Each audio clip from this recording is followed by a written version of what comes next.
अध्याय 331 10 सर्वश्रेष्ठ अभ्यासी। Illusionary flash book लेते हुए जियान चेन का दिल भावनाओं से कांपने से खुद को नहीं रोक पाया। यह युद्ध कौशल गति पर आधारित था। यह अज़ुलेट स्वॉर्ड लॉ में लिखे गए गहन चरणों से काफी अलग था।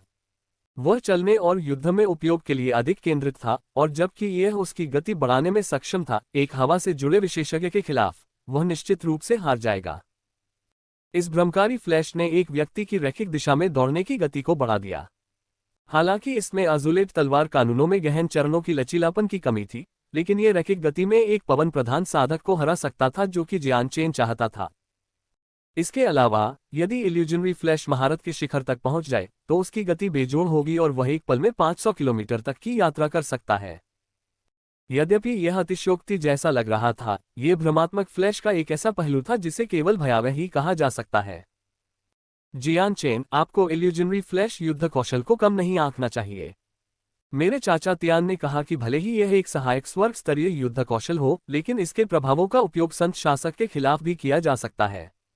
यह उन चीजों में से एक थी जो उन्होंने और मेरे पूर्वज ने बहुत समय पहले डेथ नेस्ट में पाई थी। यह इल्यूजनरी फ्लैश एक विशेष रूप से दुर्लभ प्राचीन अभिलेख था जो एक प्राचीन कबीले से संबंधित था। इसकी एकमात्र कमजोरी यह है कि इसे सीखना बेहद कठिन है। मैं भी एक कठिन जगह पर फंस गया हूं, लेकिन मेरी गति पहले से ही 2 से 3 गुना बढ़ गई है, मिंग डोंग ने उसे समझाया। उसके स्पष्टीकरण पर जियान चेन को तुरंत याद आया कि जब वह मिंग डोंग से मिला था, उस समय मिंग डोंग की गति अकल्पनीय थी और वह कई किलोमीटर तक भयानक गति से उड़ता था। जियान चेन, यह इल्यूजनरी फ्लैश बुक सिर्फ एक कॉपी है। एक बार जब आप इसे याद कर लें तो इसे जला देना न भूलें ताकि यह किसी और के हाथ में न पड़ जाए। Ming Dong. जियान चेन ने स्वर्ग स्तरीय युद्ध कौशल को पकड़ लिया और गंभीरता से अपना सिर हिलाया। मैं समझता हूं। जियान चेन, शोध जारी रखो, मैं तुम्हें और परेशान नहीं करूंगा। हालांकि मेरा सुझाव है कि तुम जितनी जल्दी हो सके इल्यूजनरी फ्लैश सीख लो। एक हेवन सेंट मास्टर के खिलाफ अगर जरूरत पड़ी तो तुम भागने की शक्ति हासिल कर लोगे। इतना कहकर मिंग डोंग कमरे से बाहर चला गया।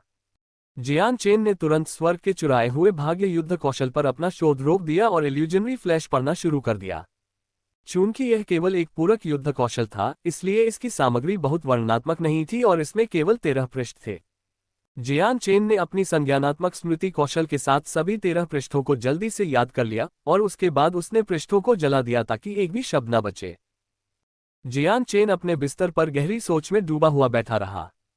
अभी उसे वह गहन सामग्री मिली थी जो भ्रमकारी फ्लैश थी। पूरक युद्ध कौशल होने के बावजूद इसका अभ्यास करना बेहद चुनौतीपूर्ण था और यह स्वर्ग के चुराए हुए भाग्य से भी कठिन था। इसकी अंतरतम सामग्री रहस्यमय और गहन दोनों थी। कुछ सामग्री तो अंतरिक्ष से संबंधित मामलों से भी जुड़ी हुई थी, जिससे जियान चेन अविश्वसनीय रूप से भ्रमित हो गया। अगले 3 दिनों तक जियान चेन अपने कमरे में ही रहा और उसने भ्रमपूर्ण फ्लैश को समझने की कोशिश की। कभी वह अपने बिस्तर पर बैठा रहता तो कभी उसे समझने की कोशिश में अपने कमरे में इधर उधर घूमता रहता। जल्दी ही भाड़े के सैनिकों की सभा का अंतिम चरण आ गया। लगातार 3 दिनों तक ज्ञान प्राप्ति की कोशिश करने के बाद जियान चेन को आखिरकार कौशल की थोड़ी समझ आ गई। इसका मतलब यह नहीं था कि वह बुनियादी बातों में महारत हासिल कर चुका था, लेकिन फिर भी जियान चेन के लिए यह एक छोटी सी उपलब्धि थी। कम से कम उसके पास इल्यूजनरी फ्लैश का एक छोटा सा अपरिपक्व संस्करण था जो उसे थोड़ी मात्रा में सेंट फोर्स की कीमत पर तेज गति से आगे बढ़ने की अनुमति देता था। अगली सुबह तक जियान चेन ने आखिरकार इल्यूजनरी फ्लैश को समझने के अपने प्रयासों को रोक दिया और अपने कमरे से बाहर निकल गया। इसके तुरंत बाद वह, किन शियाओ और कई अन्य लोग एक साथ सराय से बाहर निकल गए। अगले कुछ दिनों में फाइनल होने वाला था। 500 भाड़े के सैनिक एक एक करके तब तक लड़ेंगे जब तक कि भाड़े के सैनिकों के राजा की घोषणा नहीं हो जाती। फाइनल के लिए मुकाबला मर्सिनरी सिटी के बीच में एक विशाल प्लाजा पर होगा। मैदान पहले से ही कई ऊंचे मंचों के रूप में तैयार किया गया था, जिसमें प्रत्येक मैदान को पारदर्शी अवरोध से ढका गया था। हर दिशा में आज की घटनाओं को देखने के लिए पहले से ही लोगों की भीड़ जमा हो गई थी। किन जियाओ ने जियान चेन और मिंग डोंग के कंधों पर जोरदार थपकी देते हुए उन्हें प्रोत्साहित किया। जियान चेन, मिंग डोंग, लड़ते रहो। हालांकि उसने केवल ये 6 शब्द ही बोले थे, लेकिन वे शब्द थे जिन्हें अन्य 2 लोगों को सुनने की जरूरत थी। मुस्कुराते हुए जियान चेन ने जवाब दिया, चिंता मत करो, मैं अपनी आखिरी सांस तक लड़ूंगा। हालांकि मैं नंबर 1 होने की गारंटी नहीं दे सकता, लेकिन मुझे यकीन है कि मैं बिना किसी समस्या के शीर्ष 10 में पहुंच सकता हूं। इसके बाद जियान चेन, मिंग डोंग और सीनियर एन ने किन शियाओ और बाकी समूह से अलग होकर खुद को प्रतियोगियों के रूप में पहचाना। वे एक स्पेस गेट को पार करके एक बैरियर संरक्षित क्षेत्र में पहुंच गए, जो एक अलग क्षेत्र था जो प्रतियोगियों को दर्शकों से बचाता था और साथ ही उन्हें बाहरी दुनिया को देखने की अनुमति भी देता था। यहां तक कि अखाड़ों को भी एक कमजोर दिखने वाले लेकिन अविश्वसनीय रूप से मजबूत अवरोध से सुरक्षित किया गया था, जिसने अंदर के हिस्से को पूरी तरह से सील कर दिया था। केवल एक व्यक्ति जो स्पेस गेट के माध्यम से प्रवेश कर चुका था, वही प्रवेश कर सकता था। इस तरह दर्शकों में से कोई भी हस्तक्षेप नहीं कर पाएगा और अंदर की लड़ाइयां बाहरी दुनिया को प्रभावित नहीं कर पाएंगी। फाइनल में मैच बैलेट द्वारा तय किए जाएंगे। पहला टिकट धारक 499वें टिकट धारक के खिलाफ लड़ेगा, जबकि दूसरा टिकट धारक 498वें टिकट धारक के खिलाफ लड़ेगा। इसी तरह 10वां टिकट धारक 490वें टिकट धारक के खिलाफ लड़ेगा। इस तरह की विधि के साथ अगर कोई ऐसा व्यक्ति है जिसके पास कोई मैच नहीं है, तो वे अगले दौर के लिए फिर से बैलेट में भाग लेने से पहले वर्तमान दौर के खत्म होने तक इंतजार करेंगे। जियान चेन ने 88वां नंबर चुना, जिसका मतलब है कि वह 412वें नंबर के खिलाड़ी से मुकाबला करेंगे और यह 88वां मैच होगा। 10 अखाड़ों में एक साथ मैच आयोजित होने के कारण गति बहुत तेज हो गई। कुछ ही समय में 8वें अखाड़े में जाने की बारी जियान चेन की थी। 8वें अखाड़े में जाने के लिए स्पेस गेट से गुजरते हुए जियान चेन बैरियर से घिरे अखाड़े में पहुंच गया। ये बैरियर न केवल अविश्वसनीय रूप से टिकाऊ था, बल्कि इसकी एक और अनूठी विशेषता थी कि अंदर के निवासी बाहरी दुनिया को नहीं सुन पाएंगे। ज्यादा से ज्यादा वे दर्शकों के खुले मुंह को देख पाएंगे जब वे चिल्ला रहे होंगे, लेकिन कोई आवाज नहीं सुनी जा सकती थी। यहां तक कि अखाड़े को बनाने के लिए इस्तेमाल की गई सामग्री भी अज्ञात थी, क्योंकि हर कदम ऐसा लगता था जैसे वह अविश्वसनीय रूप से मजबूत लोहे से बना हो। जैसे ही जियान चेन ने अखाड़े में प्रवेश किया, उसका प्रतिद्वंद्वी भी दूसरी तरफ से अखाड़े में घुस गया। भालू की कमर और बाघ की पीठ वाला एक मोटा दिखने वाला आदमी दिखाई दिया। जियान चेन के दुबले पतले शरीर की तुलना में दोनों बिल्कुल अलग थे। उस आदमी के बाल 1 इंच छोटे थे और उसकी आंखें भयंकर दिख रही थीं, जिससे उसका चेहरा निडर लग रहा था। उसके पास 2 हाथों वाली तलवार थी जो लाल रंग की चमक रही थी, जो ये दर्शाती थी कि वह अग्निगुण वाला पृथ्वी संत मास्टर था। दोनों ने एक शब्द भी नहीं कहा और चुपचाप लड़ने के लिए तैयार हो गए। शुरू करो, एक बुजुर्ग की आवाज बाधा को भेदती हुई दोनों लड़ाकों के कानों में गूंज उठी। अधेड़ उम्र का आदमी तुरंत हरकत में आया और जियान चेन की ओर दौड़ा। उसके हाथ में 2 हाथ वाली तलवार आगे की ओर चमकी और उसने जियान चेन के दिल में छुरा घोंपने की कोशिश की। जियान चेन शांति से उस आदमी को देख रहा था, क्योंकि उसका दिमाग भ्रमकारी फ्लैश के लिए एक रास्ता बनाने के अलावा कुछ नहीं कर पा रहा था। उस समय तलवार पहले से ही जियान चेन के दिल से 1 मीटर से भी कम दूरी पर थी, लेकिन जियान चेन ने अभी तक एक भी हरकत नहीं की थी। अधेड़ उम्र के व्यक्ति ने देखा कि जियान चेन ने बचने का कोई प्रयास नहीं किया था और वह आश्चर्यचकित होने से खुद को नहीं रोक सका। एक पल में तलवार की नोक जियान चेन के दिल पर निशाना साधते हुए तुरंत उसकी छाती में घुस गई। अचानक जैसे ही तलवार जियान चेन की छाती में घुसने वाली थी, जियान चेन की आंखें एक बार चमक उठी, क्योंकि उसकी तलवार उसके दाहिने हाथ में दिखाई दी और एक पल में बाहर की ओर वार किया। उसके वार के साथ ही जियान चेन की आकृति गायब हो गई और उसकी जगह एक विलीन दर्पण छवि दिखाई देने लगी। जब तक वह फिर से प्रकट हुआ, वह अपने कंधे पर तलवार लिए उस आदमी के पीछे खड़ा था। तुम हार गए हो। जियान चेन ने ये शब्द बोलते समय पीछे मुड़कर नहीं देखा। वह आदमी एक पल के लिए थोड़ा हैरान हुआ, फिर जल्दी से अपने आप को संभाला। उसने तुरंत अपनी उंगली अपने गले तक पहुंचाई, लेकिन उस पर थोड़ा खून लगा हुआ पाया। जब उसने अपनी उंगली पर खून देखा तो उसका चेहरा तुरंत चौंक गया और फिर उसने गहरी सांस ली। कितनी तेज तलवार है और कितनी तेज गति है। उस पल में जियान चेन की हल्की हवा वाली तलवार ने उस आदमी के गले की त्वचा की पहली कुछ परतों को बिना घायल किए पार कर लिया था। उसने वार करने के लिए जितनी ताकत लगाई थी, वो एकदम सही थी। अगर जियान चेन ने अपने वार को थोड़ा और गहरा किया होता तो वह आदमी जमीन पर मर चुका होता। जियान चेन एरेना 8 का विजेता है। 1 सेकंड बाद फैसला आया, क्योंकि दोनों तरफ 2 स्पेस गेट खुल गए। छोटे भाई, आपकी उदारता के लिए धन्यवाद। धन्यवाद के कुछ शब्दों के बाद अधेड़ उम्र का आदमी निराशा के भाव के साथ 8वें अखाड़े से चला गया। इसके बाद मिंग डोंग और सीनियर एन आगे बढ़ गए थे। मिंग डोंग की छठी चक्र पृथ्वी संत मास्टर शक्ति के साथ उसने अपने प्रतिद्वंद्वी को आश्चर्यजनक तरीके से आसानी से हरा दिया था। सीनियर एन की लड़ाई अधिक तीव्र थी, लेकिन अंत में उसने कुछ चोटों के साथ जीत हासिल की। कई दीप्तिमान संत मास्टरों को मर्केनरी सिटी में पुरुषों की विभिन्न चोटों का निःशुल्क और तुरंत उपचार करते देखा जा सकता था। आधा दिन बीत जाने के बाद पहला राउंड आखिरकार खत्म हो गया। अंत में 249 लोग आगे बढ़ गए, जिसका मतलब था कि एक व्यक्ति को बाकी 249 लोगों में से किसी एक को यादृच्छिक रूप से चुने गए सदस्य से लड़ना था। दूसरे दिन तक 124 लोग पास हो गए थे और एक अन्य व्यक्ति छूट गया था, जिससे उसे 124 लोगों में से किसी एक के साथ स्थान के लिए संघर्ष करना पड़ा। अध्याय 332 10 सर्वश्रेष्ठ अभ्यासी 2। प्रतियोगिता के चौथे दिन तक 500 में से ज्यादातर पुरुष जल्दी ही बाहर हो गए थे, जिससे सिर्फ 31 पुरुष ही बचे थे। सीनियर एन को पहले दौर में ही बाहर कर दिया गया था, जिससे जियान चेन और मिंग डोंग बचे थे। उसी समय डुगु फैंग, तियान मुलिंग और हुआंग लुवान सभी अभी भी इसमें शामिल थे। इस समय तक शीर्ष 31 में शामिल सभी खिलाड़ी बिल्कुल भी कमजोर नहीं थे। उनकी ताकत बहुत थी, उनके पास पर्याप्त अनुभव था और हर किसी के पास अपनी अपनी लड़ाई के लिए एक कौशल था। तीनों रेडियंट सेंट फोर्स साधकों की पहचान बहुत पहले ही उजागर हो चुकी थी और जियान चेन ने उन पर कड़ी नजर रखी हुई थी। दुर्भाग्य से तीनों पुरुषों ने जिन विरोधियों से लड़ाई की वे बहुत मजबूत नहीं थे, इसलिए उन्होंने जो ताकत दिखाई वह हिमशैल की नोक मात्र थी। उनके अलावा केवल एक अन्य प्रतियोगी थी जिसने जियान चेन का ध्यान आकर्षित किया था, जिसका नाम जुएट था।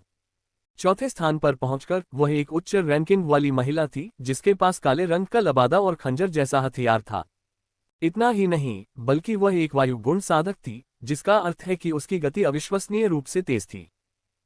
उसकी शक्ल से वह लगभग 25 या 26 साल की लग रही थी, लेकिन उसकी उम्र का कोई पक्का सबूत नहीं था। हालांकि उसकी शक्ल इतनी सुंदर नहीं थी कि देश उसके लिए लड़े, लेकिन उसे बदसूरत भी नहीं कहा जा सकता था। वह दिखने में सुंदर थी और उसका स्वाभाविक स्वभाव तियानमु लिंग की शेखी बघारने से कहीं बढ़कर था, जिसका मतलब है कि कोई भी आदमी उसे अनदेखा करने की हिम्मत नहीं कर सकता था। हालांकि उसकी आंखों में ऐसी हड्डियां जमने वाली घूर थी जो आत्माओं को भी जमा सकती थी, क्योंकि एक भयानक भाव उसके चेहरे पर लगातार बना रहता था, मानो उससे निकलने वाली जानलेवा आभा को छुपाना चाहता हो। उसके हर एक विरोधी बच नहीं पाए थे और हर बार दिल में वार करके मारे गए थे।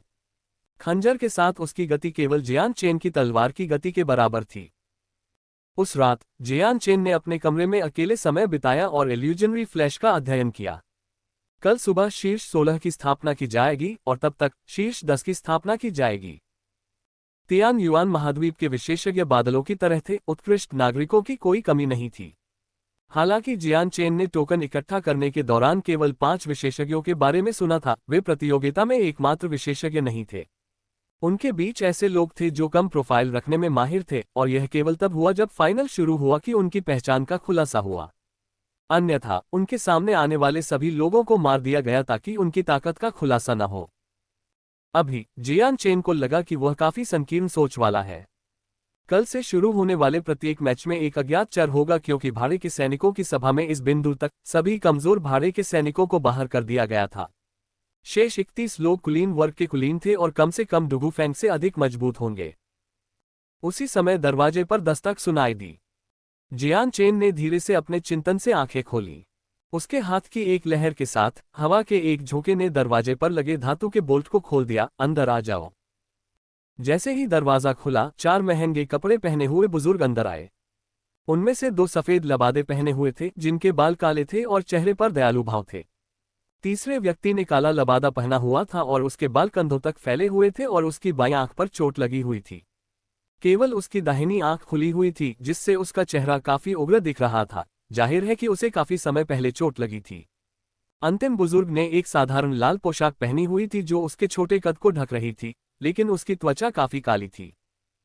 जियान चेन ने चारों बुजुर्गों को काफी गंभीर भाव से देखा। चारों में से किसी ने भी अपनी उपस्थिति छिपाने की जहमत नहीं उठाई थी, और इस बात को देखते हुए जियान चेन ये जानकर हैरान रह गया कि वे चारों ही स्वर्ग के संत गुरु थे।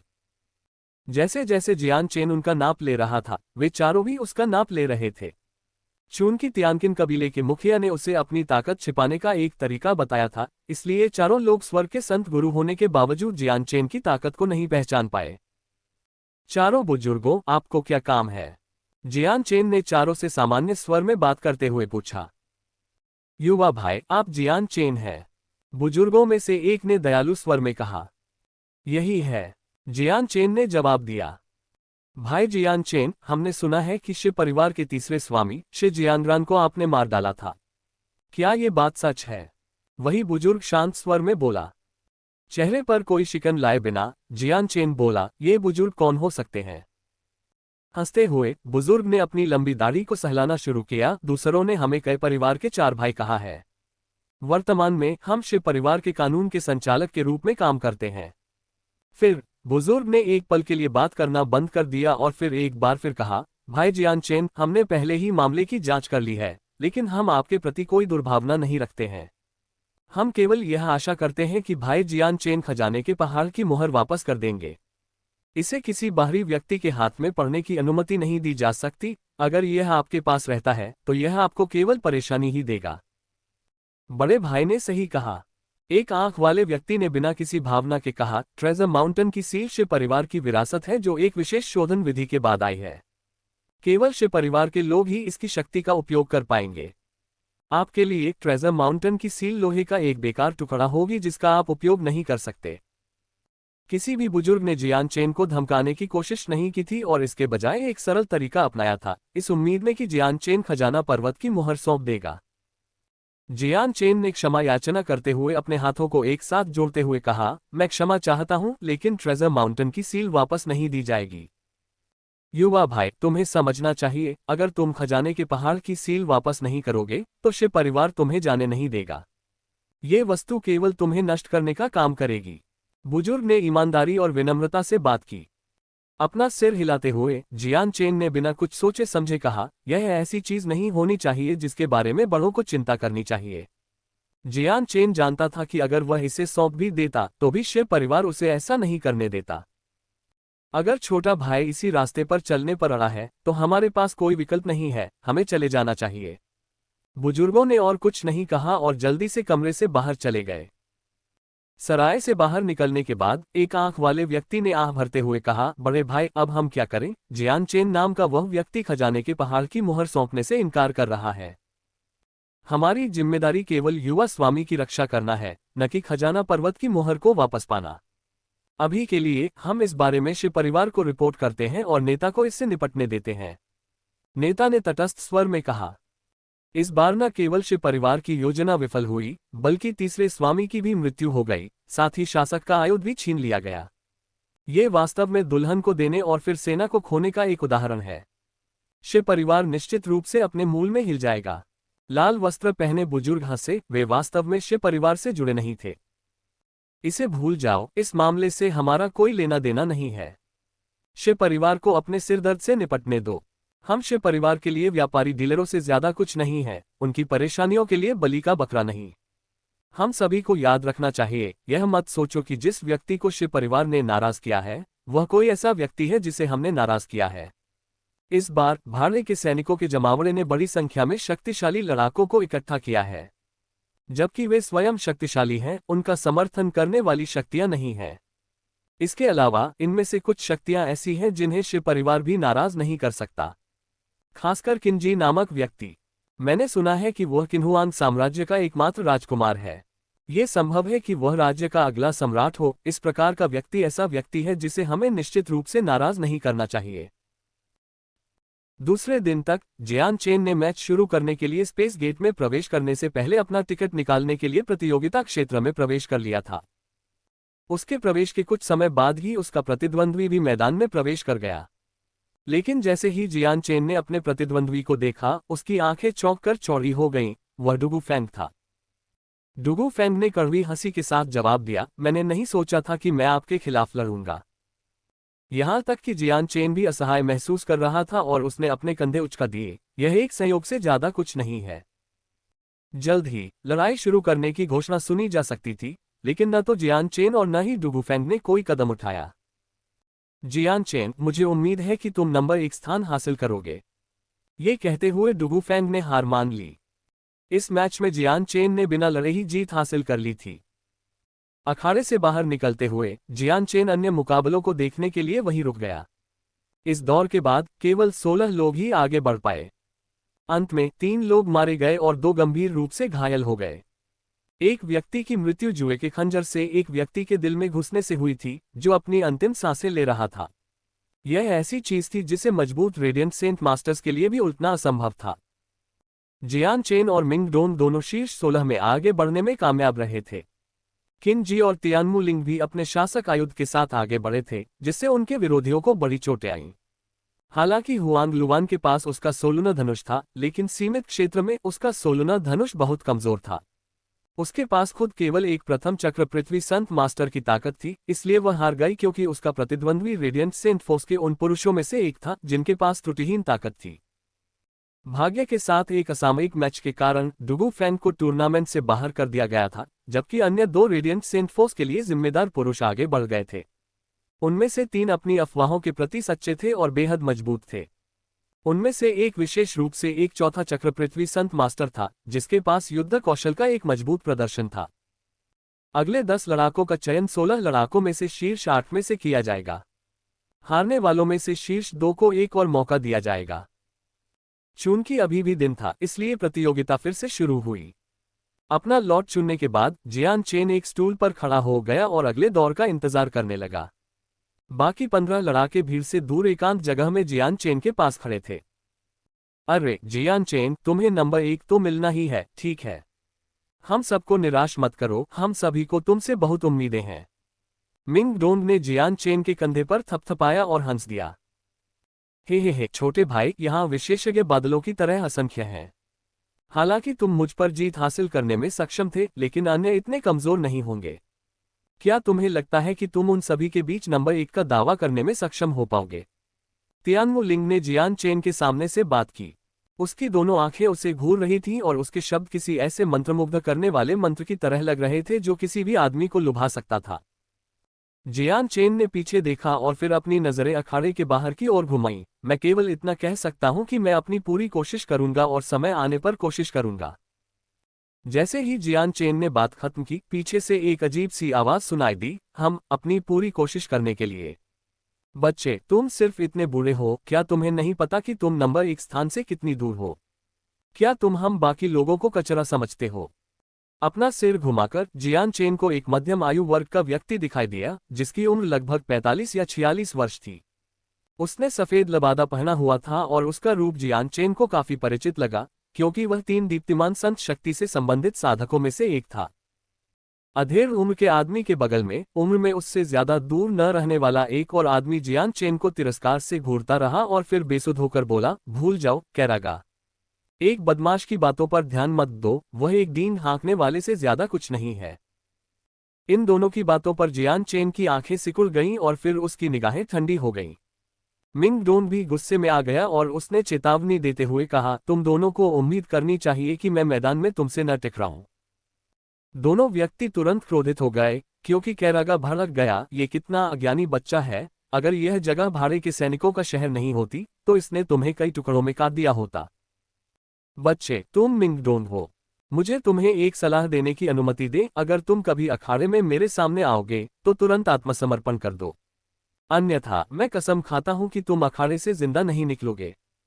कैरागा के ठीक बगल में बैठा मध्यम आयु वर्ग का आदमी हत्या के इरादे से बोला। अगर वे उस जगह पर नहीं होते, तो दोनों पहले ही हमला कर देते। मिंग डोंग ने अपनी हत्या की मंशा जाहिर करने से पहले व्यंग्यात्मक लहजे में कहा, फिर हम देखेंगे कि क्या तुम अपनी बातों पर कायम रह सकते हो। जियान चेन का चेहरा काला पड़ गया और उसने दोनों लोगों को घूरते हुए कहा, कारागा का झाफेई, मैं तुम्हारे शब्दों को याद रखूंगा। हम देखेंगे कि आखिर में कौन बचता है और कौन मरता है। ये दोनों पहले और तीसरे स्थान के व्यक्ति थे, इसलिए उनके नाम जियान चेन को बहुत पहले से याद थे। हम 2 बच्चे जो स्वर्ग की विशालता को नहीं जानते, का झाफेई ने हंसते हुए जियान चेन और मिंग डोन दोनों का मजाक उड़ाया। बस बहुत हो गया, तुम दोनों को शर्म नहीं आती। तुम इतने बूढ़े हो गए हो, फिर भी तुम युवा पीढ़ी को धमका रहे हो। मुझे लगता है कि तुम्हारी जगह मुझे शर्मानी चाहिए। बीच में बचा हुआ आदमी आखिरकार बोला।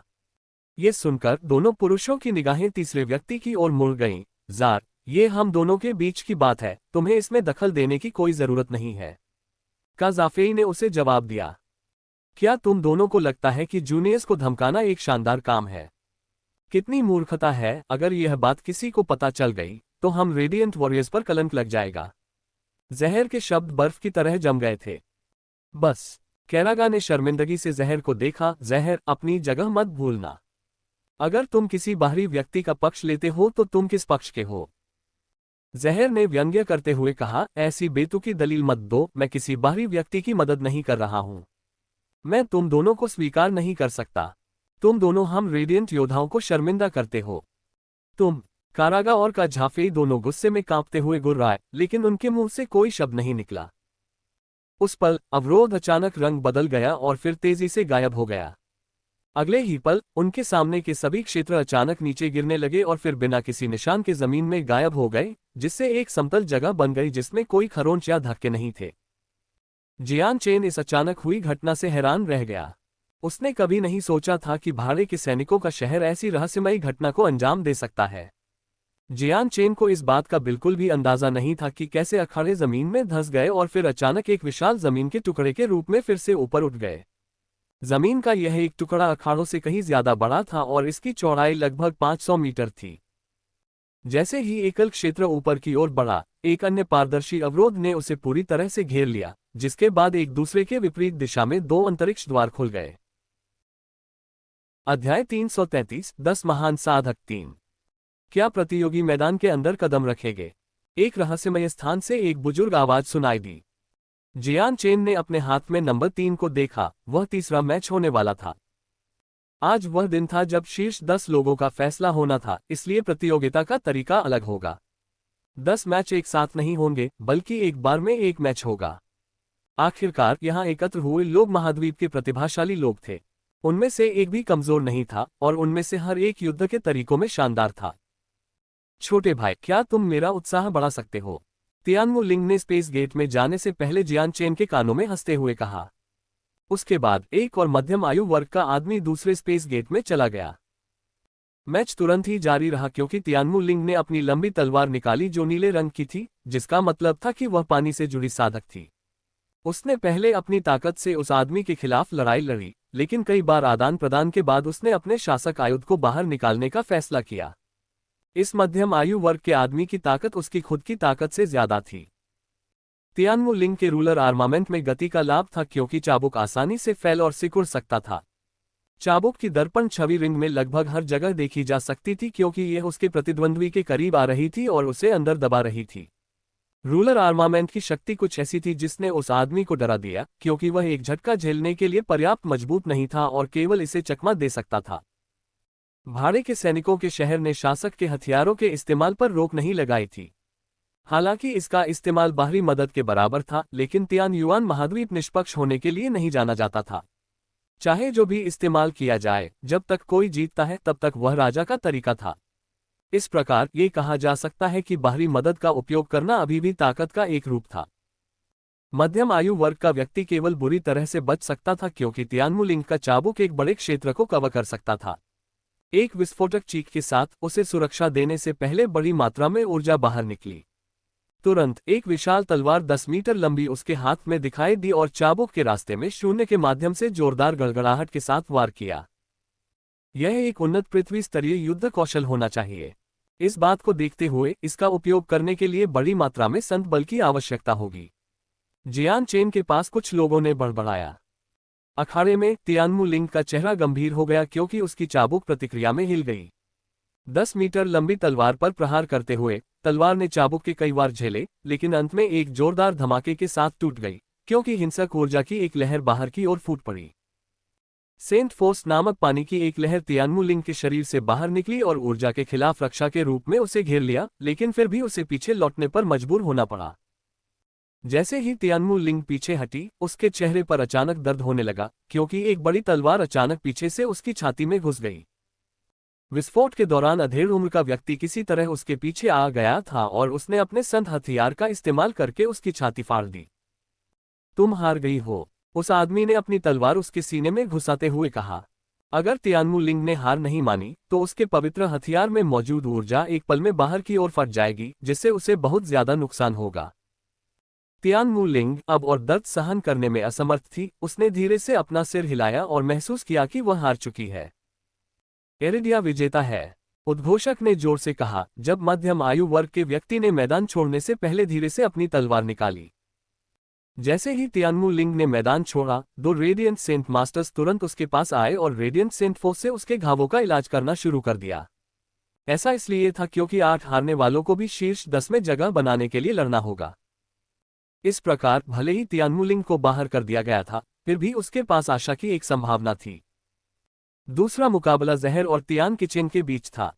अपनी प्रभावशाली ताकत के साथ जहर ने आसानी से अपने प्रतिद्वंद्वी को हरा दिया। तीसरा राउंड जियान चेन का मैच था। जैसे ही वह मैदान में दाखिल हुआ, एक काली पोशाक वाली लड़की भी मैदान में दाखिल हुई। जियान चेन की प्रतिद्वंद्वी जुई थी। ज्यू ने अपने दाहिने हाथ में खंजर पकड़ रखा था और उसकी आंखें बर्फ की तरह ठंडी थीं और वह जियान चेन को घूर रही थी। उसका पूरा व्यवहार उसकी चमक की तरह बर्फीला लग रहा था, और भले ही वह अभी भी स्थिर खड़ी थी, लेकिन उसने ऐसा आभास दिया कि वह वास्तव में एक बेहद ठंडी मूर्ति थी।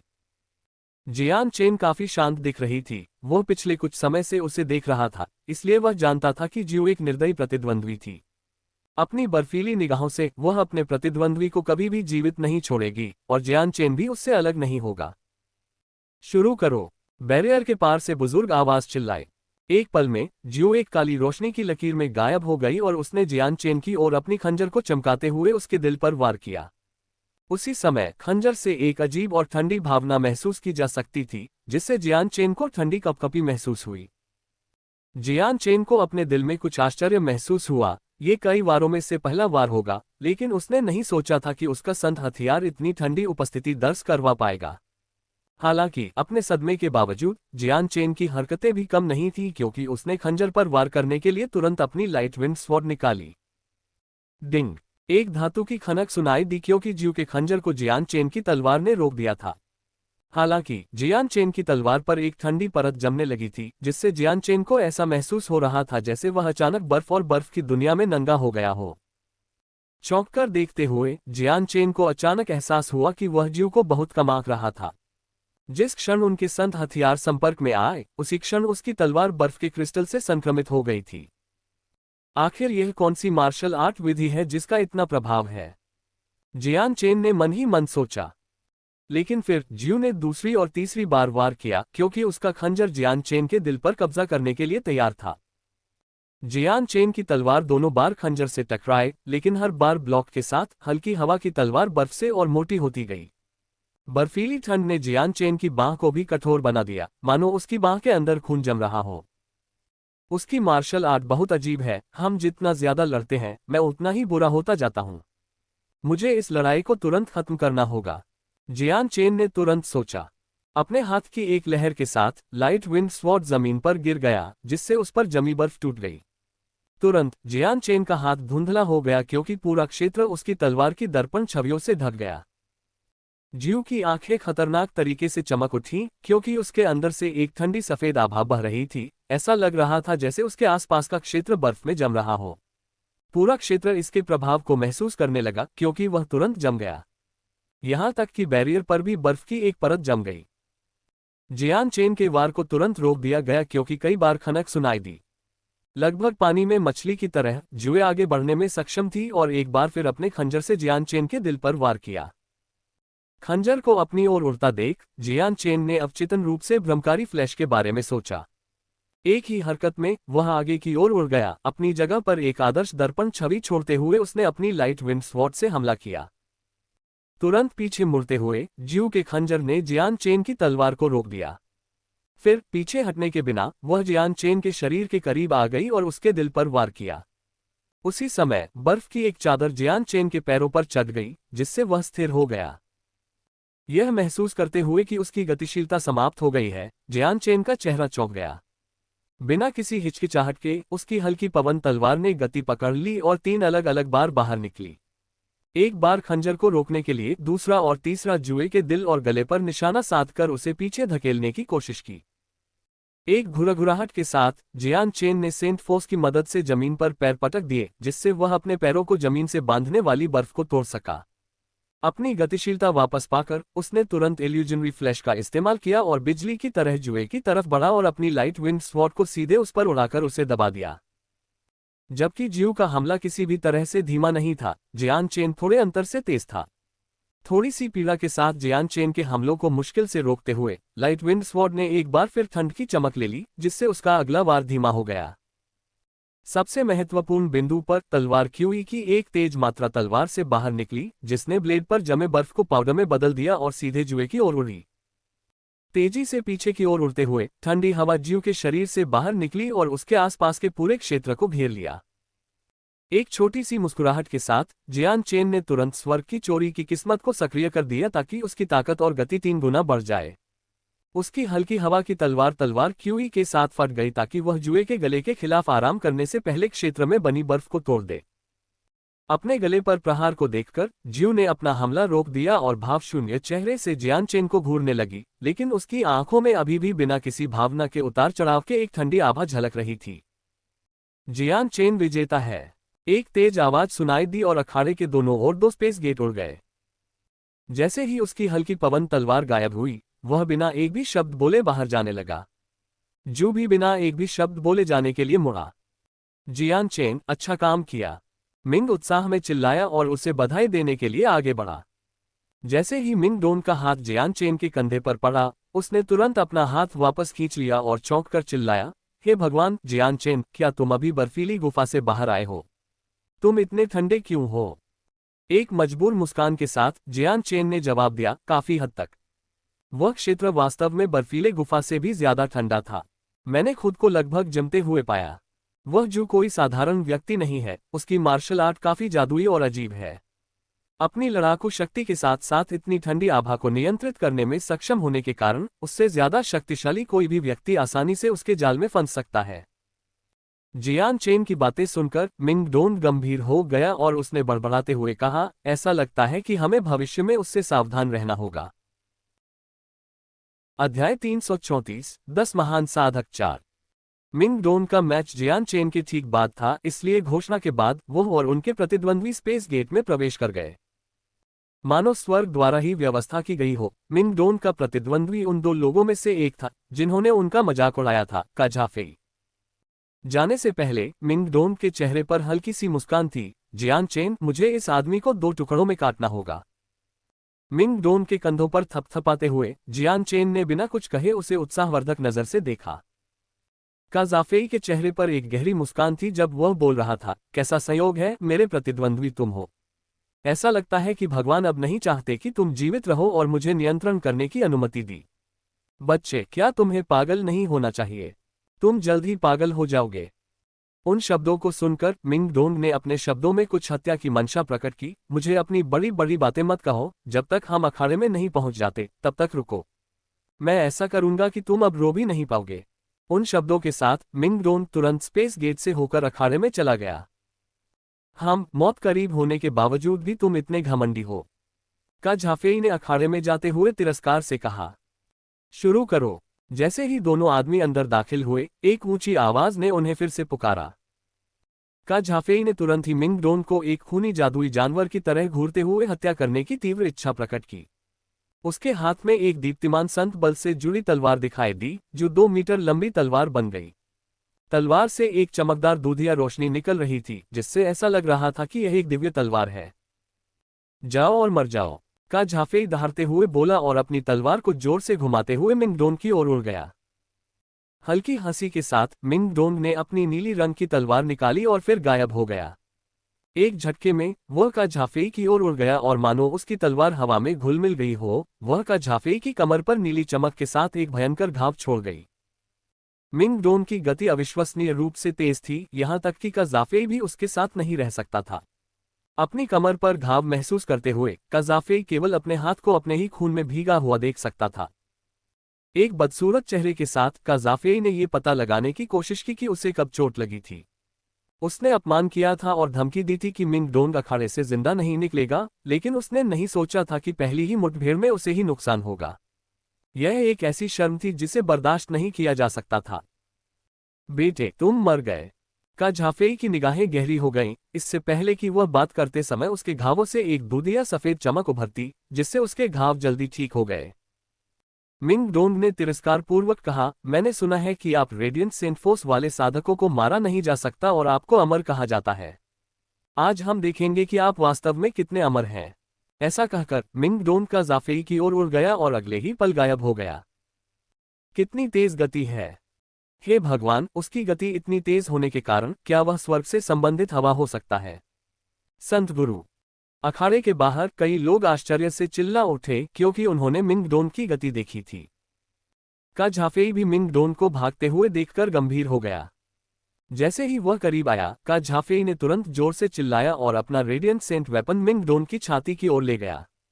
हालांकि वह केवल उस खाली जगह को काटने में कामयाब रहा जहां मिंग डोन की दर्पण छवि थी। बकवास! का झाफेई ने इस बुरी घटना पर आश्चर्य व्यक्त किया। एक सेकंड की भी प्रतिक्रिया के बिना अचानक पीछे से एक सियान रंग की तलवार ने उसकी छाती में चुभन महसूस की। का झाफेई ने गुस्से में चिल्लाते हुए आगे की ओर दौड़ लगाई ताकि तलवार उसके शरीर से बाहर निकल जाए। अगले ही पल रेडियंट सेंट फोर्स की एक बड़ी मात्रा उसके शरीर में घाव को भरने के लिए प्रवाहित हुई।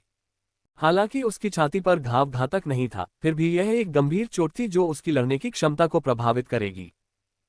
बेटे, तुमने मुझे सच में गुस्सा दिला दिया है। मैं तुम्हारे शरीर को टुकड़े टुकड़े कर दूंगा। का झाफेई की आंखें लाल हो गईं और उसने गुस्से से मिंग डोन को घूरा। तुम सच में खुद को अजेय समझते हो। अगर मुझे तुम्हें मारना होता तो मैं पहले ही तुम्हारे दिल में छुरा घोंपकर तुम्हें मार देता। मिंग डोन हंसा जैसे कि वह उसके साथ मजाक कर रहा हो। एक भयंकर गुर्राहट के साथ का झाफेई ने तुरंत ही दीप्तिमान संत बल के साथ विस्फोट किया और एक चांदी जैसा सफेद कवच बना लिया जिसने उसकी आंखों को छोड़कर उसके पूरे शरीर को ढक लिया। कारागा और जहर ने बख्तरबंद का झाफेई को आश्चर्य से देखा। इससे पहले कि जहर ने उसका मजाक उड़ाया, क्या उपद्रवी है, वह जो बोता है वही काटता है। अब जब उसने अपना रेडियंट सेंट कवच निकाल लिया है तो उसने वास्तव में अपना सारा सम्मान खो दिया है। कैरागा जहर के पास खड़ा था और उसके चेहरे पर एक बदसूरत भाव था, लेकिन उसने एक भी शब्द नहीं बोला। मिंग डोन की गति से अन्य प्रतियोगी दंग रह गए थे। हालांकि मिंग डोन इतना बुरा नहीं था, लेकिन उसकी ताकत यहां किसी और से कम नहीं थी। उसकी गति विशेष रूप से तेज थी और सभी को लगा कि वह वास्तव में एक स्वर्ग संत मास्टर है। ऐसा इसलिए था क्योंकि उसकी गति पहले से ही उस क्षेत्र से बहुत आगे निकल चुकी थी जिसे एक पृथ्वी संत मास्टर प्राप्त कर सकता था, और यहां तक कि एक छठे चक्र की हवा से संबंधित पृथ्वी संत मास्टर भी इतनी गति तक नहीं पहुंच पाएगा। का झाफेई पर सुरक्षा कवच देखकर मिंग डोन थोड़ा चकित हो गया। यह पहली बार था जब उसने ऐसी चीज देखी थी, लेकिन फिर भी वह हंसा। क्या तुम्हें लगता है कि कछुए का कवच पहनने से तुम सुरक्षित रहोगे? ऐसा कहकर मिंग डोन एक बार फिर गायब हो गया और फिर का झाफेई के पीछे प्रकट हुआ और का झाफेई की छाती पर वार किया। धमाका! एक जोरदार आवाज सुनाई दी जब का झाफेई अपनी छाती के कवच पर स्पष्ट छाप के साथ वापस उड़ गया। मिंग डोन ने अपना थोड़ा सुन्ना दाहिना हाथ हिलाते हुए कहा, कितना मोटा कछुए का खोल है। का झाफेई ने मिंग डोन को जहरीली नजर से देखा और अपनी तलवार को उसके सिर के ऊपर उठाया। बच्चा, तुम बहुत आक्रामक हो चुके हो। अब मैं तुम्हें तुम्हारे रास्ते पर भेज दूंगा। परम सत्य पहला क्रॉस। का झाफेई ने अपनी तलवार को ऊपर उठाया और उसके शरीर से दीप्तिमान संतबल बाहर निकल आया। उसी समय अचानक पूरे क्षेत्र पर बहुत ज्यादा दबाव पड़ने लगा जिससे मिंग डोन को सांस लेने में मुश्किल होने लगी। हालांकि दबाव ने अवरोध को प्रभावित नहीं किया था, लेकिन पूरा क्षेत्र बाहरी क्षेत्र को भी प्रभावित कर रहा था, जिससे बाहर के सभी लोगों को भी पहाड़ जैसा दबाव महसूस हो रहा था। दबाव इतना ज्यादा था कि उनमें से किसी को भी ऐसा नहीं लगा कि वे हिल सकते हैं और तुरंत ही उनके चेहरे से खून बहने लगा और वे पीले पड़ गए। यह एक स्वर्ग स्तरीय युद्ध कौशल है। वह एक स्वर्ग स्तरीय युद्ध कौशल का उपयोग कर रहा है।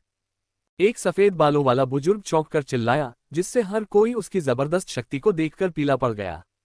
उसी समय हर कोई का झाफेई को उत्साह से देख रहा था। स्वर्ग स्तरीय युद्ध कौशल के बारे में वे अमीर बनने का 1000 साल में एक बार मिलने वाला अवसर थे। कोई भी व्यक्ति इसे चूकना नहीं चाहता था, यहां तक कि स्वर्ग संत मास्टर भी का झाफेई को घूर रहे थे। ऐसा इसलिए था क्योंकि स्वर्ग स्तरीय युद्ध कौशल बेहद महंगे थे और कुछ स्वर्ग संत मास्टर के पास एक भी स्वर्ग स्तरीय युद्ध कौशल नहीं था। का झाफेई के युद्ध कौशल को देखकर मिंग डोन ने आखिरकार गंभीरता से कहा, ऐसा मत सोचो कि तुम ही एकमात्र ऐसे व्यक्ति हो जिसके पास स्वर्ग स्तरीय युद्ध कौशल है। मैं तुम्हें उन्नत स्वर्ग स्तरीय युद्ध कौशल की शक्ति दिखाऊंगा। इसके साथ ही मिंग डोन से उतनी ही बड़ी मात्रा में ऊर्जा निकलनी शुरू हो गई जो उसकी तलवार में एकत्र होने लगी। अगले ही पल दबाव की एक मजबूत लहर वापस चली और का झाफेई के युद्ध कौशल द्वारा उसे दिया गया दबाव वापस आ गया। इसकी शक्ति बाहरी क्षेत्र तक भी पहुंच गई थी जहां अनगिनत महान संत मास्टर्स ने मुंह से खून निकाला और उनके चेहरे और भी पीले पड़ गए। अचानक पूरी भीड़ पीछे की ओर धकेलने लगी और जो लोग दबाव को सहन करने में असमर्थ थे वे भागने की कोशिश करने लगे। हर तरह की घबराई हुई चीखें सुनी जा सकती थीं। हेवंस, यह एक हेवंटीय युद्ध कौशल है। दो स्वर्गीय स्तरीय युद्ध कौशल टकराने वाले हैं, कौन विजेता होगा और कौन हारेगा। दो स्वर्ग स्तरीय युद्ध कौशल आपस में टकराने वाले हैं, इससे स्वर्ग भी हिल जाएगा। कौन जानता है कि अखाड़ा इसे संभाल पाएगा या नहीं। सभी लोग पीछे हट जाएं। दो स्वर्गीय स्तरीय युद्ध कौशलों के आमने सामने होने पर क्या परिणाम होगा, हम जल्द ही पता लगा लेंगे। मिंग डोंग और काजाफे के स्वर्ग स्तरीय युद्ध कौशल की शक्ति ने महान संत मास्टर्स से लेकर पृथ्वी संत मास्टर्स तक सभी में खलबली मचा दी थी। उनमें से किसी ने भी पहले ऐसा संघर्ष नहीं देखा था। जबकि स्वर्ग स्तरीय युद्ध कौशल ने शक्ति का निर्माण जारी रखा, मिंग डोंग और काजाफे दोनों ने अपने स्तर पर पीछे हटना जारी रखा। उन्हें पूर्ण शक्ति के लिए शक्ति का निर्माण करने की आवश्यकता थी। हवा तेज होने लगी और दोनों प्रतियोगियों के इर्द गिर्द तेज हवा चलने लगी, जबकि वे अपने स्वर्ग स्तरीय युद्ध कौशल का अभ्यास कर रहे थे। दबाव इतना था कि महान संत मास्टर्स को पीछे हटना पड़ा और यहां तक कि कुछ पृथ्वी संत मास्टर्स को भी कुछ कदम पीछे हटना पड़ा। इस समय तक केवल कुछ ही स्वर्ग संत मास्टर विशेषज्ञ बिना किसी दर्द के अखाड़े के 20 मीटर के भीतर थे। हालांकि उनमें से प्रत्येक के पास संत बल की एक परत थी जो उनकी रक्षा कर रही थी। हालांकि समझाने में कुछ समय लगा, लेकिन इसमें कुछ ही क्षण लगे। अंत में दोनों युद्ध कौशल पूरी तरह से तैयार हो गए। परम सत्य, पहला क्रॉस। तानाशाह की तलवार, स्वर्ग को हिला देने वाला ब्लेड।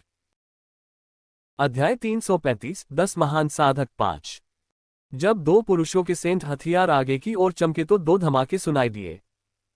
काजाफे की चांदी की तलवार लगभग ऐसी लग रही थी जैसे कि वह एक दिव्य तलवार थी जो दो वार के साथ आगे बढ़ी थी, जो एक क्रॉस की तरह थी जो हर किसी की आंखों में शानदार ढंग से चमक रही थी और पीछे एक सूर्य धब्बे जैसी छवि छोड़ रही थी। अत्यधिक शक्ति के साथ क्रॉस मिंग डोन की ओर उड़ गया। मिंग डोन की तलवार भी काजाफे की ओर मुड़ी। जैसे ही उसकी तलवार घूमी, हवाएं मुड़ने लगी और आसमान में अंधेरा छा गया। तलवार क्यूई की केवल एक संपीड़ित मात्रा ही दिखाई दे रही थी जो काजाफे की ओर उड़ी और क्रॉस से टकरा गई। एक जोरदार विस्फोट के साथ ऊर्जा की एक बड़ी लहर ने तुरंत पूरे क्षेत्र को बिखेर दिया। मिंग डोन का वार क्रॉस से टकराया, उसे टुकड़ों में तोड़ दिया और फिर काजाफे की ओर बढ़ गया। अंत में यह उसके शरीर में घुस गया और फिर उसके पीछे की बाधा पर जा लगा। एक विस्फोट के साथ हमला खत्म होने से पहले बाधा थोड़ी सी हिल गई। प्रहार से उत्पन्न विस्फोटक ऊर्जा को अखाड़े के चारों ओर की बाधा ने तुरंत अवशोषित कर लिया। जैसे ही ऊर्जा बाधा से टकराई, ये समुद्र में फेंके गए कंकड़ की तरह था और बिना किसी अन्य बाहरी प्रभाव के गायब हो गया। एक पल में पूरा अखाड़ा ऊर्जा से मुक्त हो गया। मिंग डोन को इस भयानक प्रतिक्रिया का खामियाजा भुगतना पड़ा।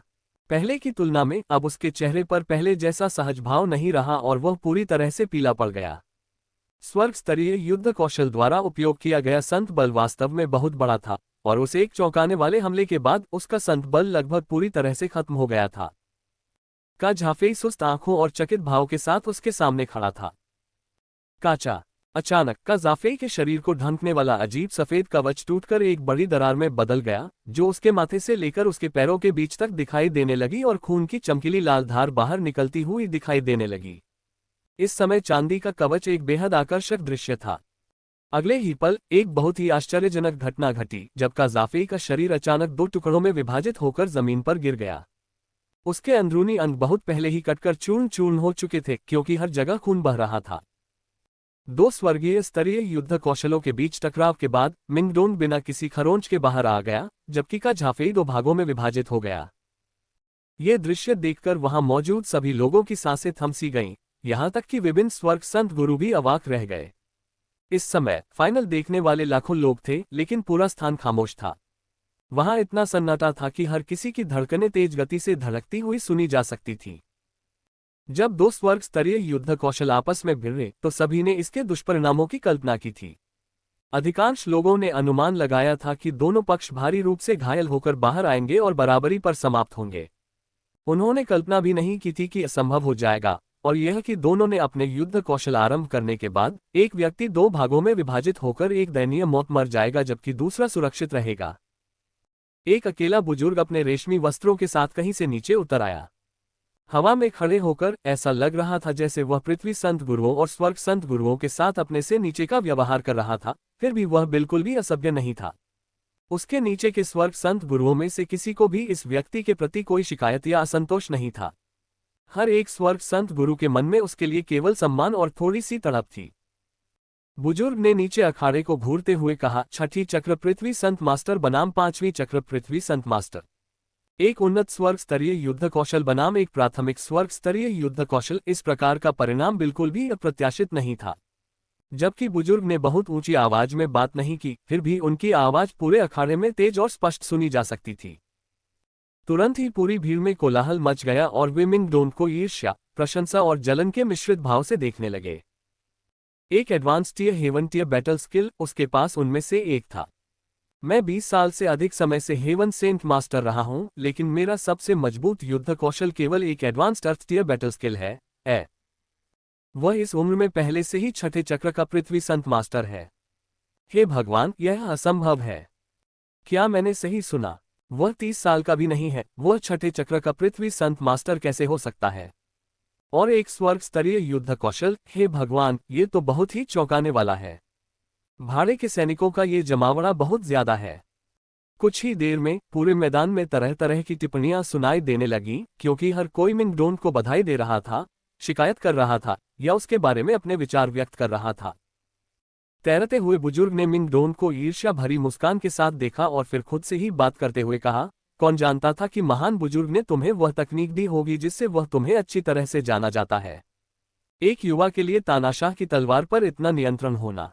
ऐसा लगता है कि महान बुजुर्ग ने तुम्हें प्रशिक्षित करने में कोई प्रयास बर्बाद नहीं किया। मिंग डोन, तुम कौन हो जिसके लिए महान बुजुर्ग इतना समय और ऊर्जा खर्च कर रहे हैं? इस मैच का विजेता किसी भी आंख वाले को साफ दिखाई दे सकता था। इसलिए भले ही मिंग डोंग ने जीत की पुकार नहीं सुनी थी, लेकिन उसे बाहर निकालने के लिए एक स्पेस गेट खुल गया। राहत की सांस लेते हुए मिंग डोंग ने काजाफे के विभाजित शरीर को देखा और कहा, मैंने तुमसे कहा था कि मैं तुम्हें 2 हिस्सों में विभाजित करूंगा। चलो देखते हैं कि अब तुम मुझ पर विश्वास करते हो या नहीं। ऐसा कहकर वह चला गया और अंतरिक्ष द्वार में चला गया। काजाफे के पीछे का अंतरिक्ष द्वार खुल गया और साथ ही मर्केनरी सिटी के कई सदस्य तेजी से अंदर आ गए और अखाड़े की सफाई करने लगे। मिंग डोन जियान चेन के पास वापस आया और सभी ने उसे एक नई नजर से देखा। अब हर किसी पर एक गहरा डर छाया हुआ था, यहां तक कि कारागा ने भी मिंग डोन को एक बिल्कुल नई भावना के साथ देखा। जियान चेन और मिंग डोन ने एक दूसरे को देखा और फिर दोनों स्टूल पर बैठकर बाकी मैच देखने लगे। इस समय किनजी सम्मानपूर्वक मुद्रा में मिंग डोन के पास गए। भाई मिंग डोन को शीर्ष 10 में से एक बनने के लिए बधाई। आपकी ताकत के साथ शीर्ष 3 में पहुंचना कोई असंभव काम नहीं होगा। हंसते हुए मिंग डोन ने कुछ देर तक किनजी से बात करना शुरू किया। दोनों के बीच बातचीत के दौरान फाइनल हमेशा की तरह शानदार तरीके से चलता रहा, लेकिन मिंग डोन और काजाफे के बीच मैच के बाद उनके खूबसूरत संघर्ष की तुलना में कुछ भी नहीं हो सका। इसलिए उसके बाद का हर मैच उतना रोमांचक नहीं लगा। 8 मैचों के समापन के बाद 8 विजेताओं की स्थापना की गई। अरेडिया जार, जियान चेन, मिंग डोन, बेली टोन, कारागा और झांग सुन यूनिफेग। जियान चेन को यह देखकर बहुत आश्चर्य हुआ कि हवा ने बताया कि पृथ्वी संत मास्टर, जो टोकन की खोज करते समय उसके सामने आया था, शीर्ष 8 में शामिल हो गया है। झांग सुन यूनफेन। शीर्ष 8 की स्थापना के बाद जियो और तियानमुलिंग ने हारने वाले ब्रैकेट को जीतकर शीर्ष 10 में अपनी जगह बनाने में कामयाब रहे। आखिरकार प्रतियोगियों के 10 नाम पूरे हुए। अरेडिया झार, जियान चेन, मिंग डोन, किनजी, बेली टोन, कारागा, झांग सुन यूनफेंग, जुए और तियानमुलिंग। इसके बाद प्रतियोगिता आगे बढ़ने के लिए तैयार हो गई। जब तक भाड़े के सैनिकों का राजा नहीं मिल जाता तब तक टूर्नामेंट समाप्त नहीं होगा। केवल शीर्ष 8 प्रतियोगी ही प्रतिस्पर्धा कर पाएंगे, साथ ही तियानमुलिंग और जुए भी प्रतिस्पर्धा कर पाएंगे, जिन्होंने 9वां और 10वां स्थान हासिल किया था। 8 लोगों ने अपने अपने नंबर चुनने शुरू किए ताकि घोषणा की जा सके। फिर घोषणा हुई। जियान चेन बनाम कारागा, मिंग डोन बनाम झांग सुन यूनफेन, किनजी बनाम झार, एरेडिया बनाम बेली टोंग। अंतिम दौर 3 दिन बाद आयोजित किया जाएगा, जिसमें प्रत्येक प्रतियोगी को आराम करने के लिए तैयार की गई एक विशेष सराय में जाना होगा। पूरी सराय को एक अवरोध द्वारा संरक्षित किया गया था ताकि केवल प्रतियोगी ही प्रवेश कर सकें। साथ ही वे अवरोध से बाहर नहीं निकल सकते थे। सराय के सभी कर्मचारी मर्सिनरी सिटी के भरोसेमंद सहयोगी थे। उन 3 दिनों के दौरान जियान चेन ने अपना अधिकांश समय ये सुनिश्चित करने में बिताया कि उसका शरीर सर्वोत्तम स्थिति में रहे। उसके बाद उसने डुआनयुन तलवार और ट्रेजर माउंटेन की सील को बाहर निकाला और उनका निरीक्षण किया। आधे दिन तक उनके साथ छेड़छाड़ करने के बाद वह अंतिम निष्कर्ष पर पहुंचा था। वह शासक आयुधों का उपयोग नहीं कर पाएगा, और यहां तक कि अगर वह अपने स्वयं के संत बल का उपयोग करके उन्हें जबरन उनमें डाल भी दे तो भी वह नष्ट हो जाएगा। ट्रेजर माउंटेन की सील वैसी ही थी जैसा कि कई परिवार के 4 भाइयों ने कहा था। जियान चेन इसका उपयोग नहीं कर पाएगा, और ट्रेजर माउंटेन की सील उसके हाथों में लोहे के टूटे हुए टुकड़े से अधिक कुछ नहीं थी। क्या यह हो सकता है कि उन चारों की बातें सच हों? एक शासक के हथियार का इस्तेमाल करने के लिए सही वंश की आवश्यकता होती है। जियान चेन ने सोचा क्योंकि उसने उस वस्तु को देखा था, यही एकमात्र स्पष्टीकरण था जो उसे समझ में आया। इसके बाद जियान चेन ने दोनों शासक आयुधों को वापस अपने अंतरिक्ष वलय में रख दिया और भ्रमकारी फ्लैश का अध्ययन शुरू कर दिया।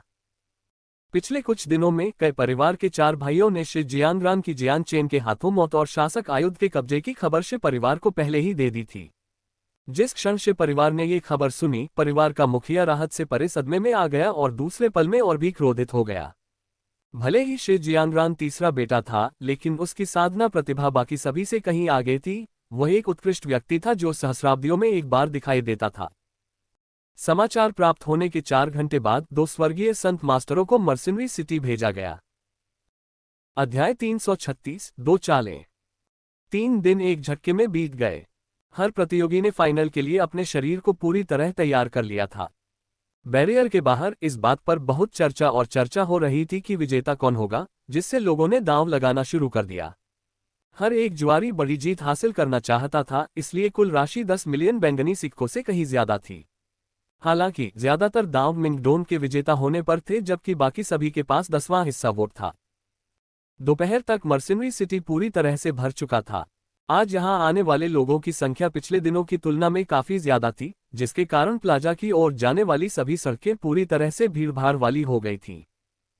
जियान चेन और कारागा दोनों मैदान के विपरीत छोर पर खड़े होकर एक दूसरे को भयंकर निगाहों से देख रहे थे। बेटे, तुम और मिंगडोन काफी करीब लगते हो। मिंगडोन ने मेरे भाई का जाफेई को मार डाला है। आज मैं का जाफेई की आत्मा की बलि के रूप में तुम्हारा खून बहाऊंगा। फिर मिंगडोन की बारी आएगी तुम्हारे साथ जाने की। कारागा ने जियान चेन को घूर कर देखा। जियान चेन ने हल्की सी मुस्कुराहट के साथ कहा, तुम्हारे भाई का जाफेई और मिंगडोन ने एक दूसरे से एक जैसे शब्द कहे थे, और अंत में मिंगडोन ने का जाफेई को 2 भागों में विभाजित कर दिया। आज तुम्हारे शब्द मुझे उतना ही डराते हैं जितना कि का जाफेई के शब्दों ने मिंगडोन को डरा दिया था। तुम देखोगे कि आज जो व्यक्ति गिरेगा वह तुम ही हो। क्या तुम खुद को मिंगडोन समझते हो? मिंगडोन का 6ठे चक्र का पृथ्वी संत मास्टर होना कुछ ऐसा है जिसकी मुझे उम्मीद नहीं थी, और न ही मैंने सोचा था कि उसके पास इतना मजबूत स्वर्ग स्तरीय युद्ध कौशल है। मिंगडोन के हाथों का जाफेई की मौत गलत नहीं थी, लेकिन क्या तुम भी 6ठे चक्र के पृथ्वी संत मास्टर हो? अगर तुम एक हो तो मैं कारागा तुरंत हार मान लूंगा और अपना सिर 3 बार झुकाऊंगा। कारागा ने तिरस्कार से उपहास किया। जियान चेन ने भावशून्य नजर से जवाब दिया, तुम्हें मेरी ताकत जानने की कोई जरूरत नहीं है। बस इतना जान लो कि तुम्हें झुकने की जरूरत नहीं है, क्योंकि तुम यहां से जिंदा नहीं जाओगे। याद रखो कि तुम्हारे हर शब्द की भारी कीमत चुकानी पड़ती है। इसके साथ ही जियान चेन की हत्या की मंशा उसके अंदर से बाहर आने लगी। एक ठंडी मुस्कान के साथ कारागा ने अपनी हत्या की मंशा जाहिर करना शुरू किया, लेकिन एक और शब्द नहीं बोला। शुरू करो। अवरोध में से एक ऊंची आवाज सुनाई दी। कारागा के हाथ में 2 मीटर लंबी चांदी की सफेद 2 हथी तलवार दिखाई दी, जो एक हल्की सफेद चमक के साथ टिमटिमा रही थी, जिससे वह लगभग पवित्र लग रही थी। उसी समय जियान चेन की हल्की पवन तलवार उसके अपने दाहिने हाथ में दिखाई दे रही थी। उसे अपने सामने पकड़े हुए जियान चेन बोला, अगर तुम्हारे पास वह अजीब कवच है तो बेहतर होगा कि तुम उसे पहन लो, नहीं तो बाद में मौका गंवा दोगे। इस पर कारागा का चेहरा गुस्से से लाल हो गया। अतीत में चाहे वह कहीं भी गया हो, सभी ने उसका सम्मान और आदर किया था। हालांकि आज उससे 20 साल से कम उम्र के एक भी युवक ने तिरस्कृत किया था, क्योंकि वह महान और शक्तिशाली कारागा था। वह इसे बर्दाश्त नहीं कर सकता था। गुस्से से दहाड़ते हुए उसने चिल्लाया, ऐसा लगता है जैसे तुम मौत के लिए चरित्र लिखना भी नहीं जानते। मुझे तुम्हारे खिलाफ रेडियंट सेंट कवच का उपयोग करने की कोई आवश्यकता नहीं है, मर जाओ। ऐसा कहकर वह जियान चेन पर झपटा और अपनी विशाल लंबी तलवार के साथ पूरी शक्ति के साथ बाहर निकला, जो एक 5वां चक्र पृथ्वी संत मास्टर जुटा सकता है। कारागा की ताकत मिंगडोंग के बराबर हो सकती है, भले ही वह छठे चक्र का पृथ्वी संत मास्टर हो। जियान चेन ने ठंडी निगाहों से कारागा को देखा जब उसकी हल्की पवन तलवार पर एक नीला और बैंगनी प्रकाश प्रकट हुआ, जिससे ब्लेड पर चांदी की रोशनी तेज हो गई। जिस क्षण किनजी और तियानमू लिंग ने प्रकाश देखा, उनकी नजर तुरंत जियान चेन की तलवार पर पड़ी। सटीक रूप से कहें तो लाइट विंड स्वॉर्ड पर प्रकाश काफी आकर्षक था, और वे अमर की गुफा में जो हुआ था उसे याद किए बिना नहीं रह सके। जियान चेन ने उसी प्रकाश से शिजियांग रान और जीडे वुकान की बाधाओं को आसानी से तोड़ दिया था। अभी उन्हें अचानक याद आया कि जियान चेन उन्हीं रोशनी का इस्तेमाल कर रहा था। नीला और बैंगनी तलवार क्यूई अब काफी कमजोर थी, लेकिन लाइट विंड तलवार से चांदी की चमक के कारण नीला और बैंगनी तलवार क्यूई काफी ध्यान देने योग्य और आंखों को लुभाने वाली थी। कारागा ने अचानक नीले और बैंगनी रंग की तलवार क्यूई को देखा, लेकिन जो भी उद्देश्य पूरा हुआ उसने इस पर ध्यान नहीं दिया। इसके बजाय उसने जियान चेन की कमर पर वार करना जारी रखा। उसी समय जियान चेन ने कार्रवाई की और लाइट विंड तलवार एक हिंसक दुर्घटना के साथ कारागा की अपनी तलवार से टकरा गई। टकराना। दो संत हथियारों से एक भयंकर विस्फोट हुआ, लेकिन क्योंकि कारागा का संत हथियार जियान चेन से कहीं ज्यादा शक्तिशाली था, लाइट विंड तलवार पर तलवार क्यूई काफी हद तक बिखर गई थी। तलवार क्यूई की एक बहुरूपदर्शक तस्वीर उड़ी और बिना किसी खरोंच के बाधा से टकराए, इससे पहले कि तलवार क्यूई वास्तविकता से गायब हो जाए। हालांकि जियान चेन की तलवार की ज्यादातर तलवार क्यू बिखरी हुई थी, लेकिन नीला और बैंगनी तलवार क्यू प्रभावित नहीं हुई। जैसे ही उन दोनों और कैरागा की रेडियंट सेंट फोर्स ने संपर्क किया, कैरागा की तलवार लकड़ी के सड़े हुए टुकड़े की तरह हो गई, जो तुरंत टूट गई क्योंकि लाइट विंड स्वॉर्ड ने उसमें 2 अंगुल चौड़ा छेद छोड़ दिया। अपने संत हथियार से हुए नुकसान को महसूस करते हुए कैरागा ने चिल्लाना बंद कर दिया। उसका चेहरा सफेद पड़ गया और उसने थोड़ा खून थूक दिया। जियान चेन की तलवार के कारागा की तलवार से टकराने के कुछ ही सेकंड बाद जियान चेन ने अपनी तलवार से एक और वार किया। हालांकि यह वार सिर्फ एक पल के लिए था, लेकिन जिस ताकत और गति से यह वार हुआ वह अकल्पनीय था। कैरागा एक हैरान अभिव्यक्ति के साथ अपने संत हथियार को हुए नुकसान को महसूस कर सकता था, क्योंकि नीला और बैंगनी तलवार क्यूई उसकी आंखों के बीच फिर से चमक गई। उसने तुरंत अपने आसपास के माहौल को याद किया और जल्दी से उसके और जियान चेन के बीच की दूरी बढ़ा दी। हालांकि जियान चेन किसी तरह बिना हिले डुले अपनी तलवार को सुंदर मुद्रा में पकड़े हुए कारागा के पीछे पहुंचने में कामयाब हो गया था। अखाड़े के बाहर सभी लोग प्रारंभिक हमले पर आश्चर्य से ऊंची आवाज में बड़बड़ाते हुए उस स्थान की ओर बेतहाशा इशारा करने लगे। आपको क्या लगता है कौन जीतेगा? बेशक ये कैरागा होगा। ये निश्चित रूप से कारागा है। मैंने सुना है कि वह और काजाफेई बेहद करीब है। यहां तक कि काजाफेई एक 5वें चक्र पृथ्वी संत मास्टर था। कारागा की ताकत निश्चित रूप से उतनी ही मजबूत है, लेकिन मुझे यकीन नहीं है कि उसके पास स्वर्ग स्तरीय युद्ध कौशल है या नहीं। लेकिन जियान चेन की ताकत भी खराब नहीं है। वह काफी युवा है। आप लोगों को क्या लगता है उसकी उम्र क्या है? मैं कहूंगा कि 20 साल का। वह इतने लंबे समय से साधना नहीं कर सकता था। ये सही है, जियान चेन 1 दर्जन से 20 साल से ज्यादा समय से साधना नहीं कर सकता था। मैं ये भी देख सकता हूं कि वह एक गुणहीन संत शक्ति साधक भी है। वह कैरागा के साथ प्रतिस्पर्धा नहीं कर सकता, जो एक दीप्तिमान संत शक्ति साधक है। उसे ज्यादातर लोग अमर भी कहते हैं और वह अविश्वसनीय रूप से शक्तिशाली है। उसे कौन मार सकता है? अचानक जब सभी ने कैरागा की गर्दन पर चमकीली लाल रेखा देखी, तो बातचीत बंद हो गई। लाल रेखा चौड़ी होने लगी और फिर पूरी गर्दन पूरी तरह लाल हो गई। रेखा के पूरी तरह लाल होने से पहले ही सभी इस निष्कर्ष पर पहुंच गए थे कि यह रेखा खून की है। पानी के फव्वारे की तरह कैरागा के जमीन पर गिरते ही उसकी गर्दन से खून बहने लगा।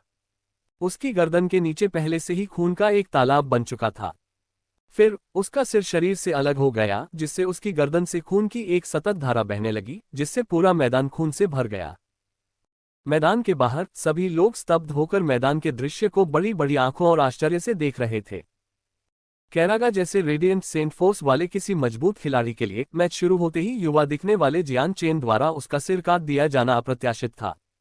कौशल में यह इतना बड़ा अंतर था कि हर किसी को इस पर यकीन करना मुश्किल हो गया। जैसे ही घोषणा का खुलासा हुआ, मानो बाकी सभी को नजरअंदाज करते हुए जियान चेन स्पेस गेट से बाहर निकलकर स्टेजिंग क्षेत्र में चला गया, जहां हर कोई उसकी ओर बड़ी बड़ी आंखों से देख रहा था, जैसे उन्हें पता ही नहीं था कि कोई वापस आ रहा है या नहीं। कितनी तेज तलवार है! 1 सेकंड से भी कम समय में बाहर की ओर वार करने के लिए इस तरह की ताकत बहुत ज्यादा है। ऐसा लगता है कि उसकी तलवार में उन दो अजीब रोशनी के बारे में कोई रहस्य है, अगर वह छठे चक्र के पृथ्वी संत मास्टर के हथियार को काट सकती है। एक स्वर्ग संत मास्टर बुजुर्ग ने प्रशंसा में कहा। अखाड़े से बाहर निकलते समय जियान चेन को अपनी खुशी को रोक पाना मुश्किल हो रहा था। ये जीत की खुशी नहीं थी, बल्कि अपनी नीली और बैंगनी तलवार क्यूई को एक बार फिर ताकतवर होते देखने की खुशी थी। हालांकि सभी ने चमक देखी थी। जियान चेन कारागा का सिर काटने में सफल रहा था, इसलिए मिंग डोंग ने स्वाभाविक रूप से उसे बधाई दी। जियान चेन के बारे में अन्य प्रतियोगियों का नजरिया अब बहुत बदल गया था। उन्होंने सभी ने कारागा की जगह उसे यहां नंबर एक व्यक्ति के रूप में रखा। अब हर किसी को उससे एक अजीब सा डर था, मानो वह मिंग डोंग से भी बड़ा खतरा हो। जियान चेन द्वारा कारागा का सिर काटने में 1 सेकंड से भी कम समय लगा, व्यावहारिक रूप से एक वज्रपात से भी तेज। यहां तक कि उन्होंने भी नहीं देखा था कि अखाड़े के अंदर क्या हुआ था, क्योंकि जियान चेन की गति इतनी तेज थी कि वे नोटिस नहीं कर पाए।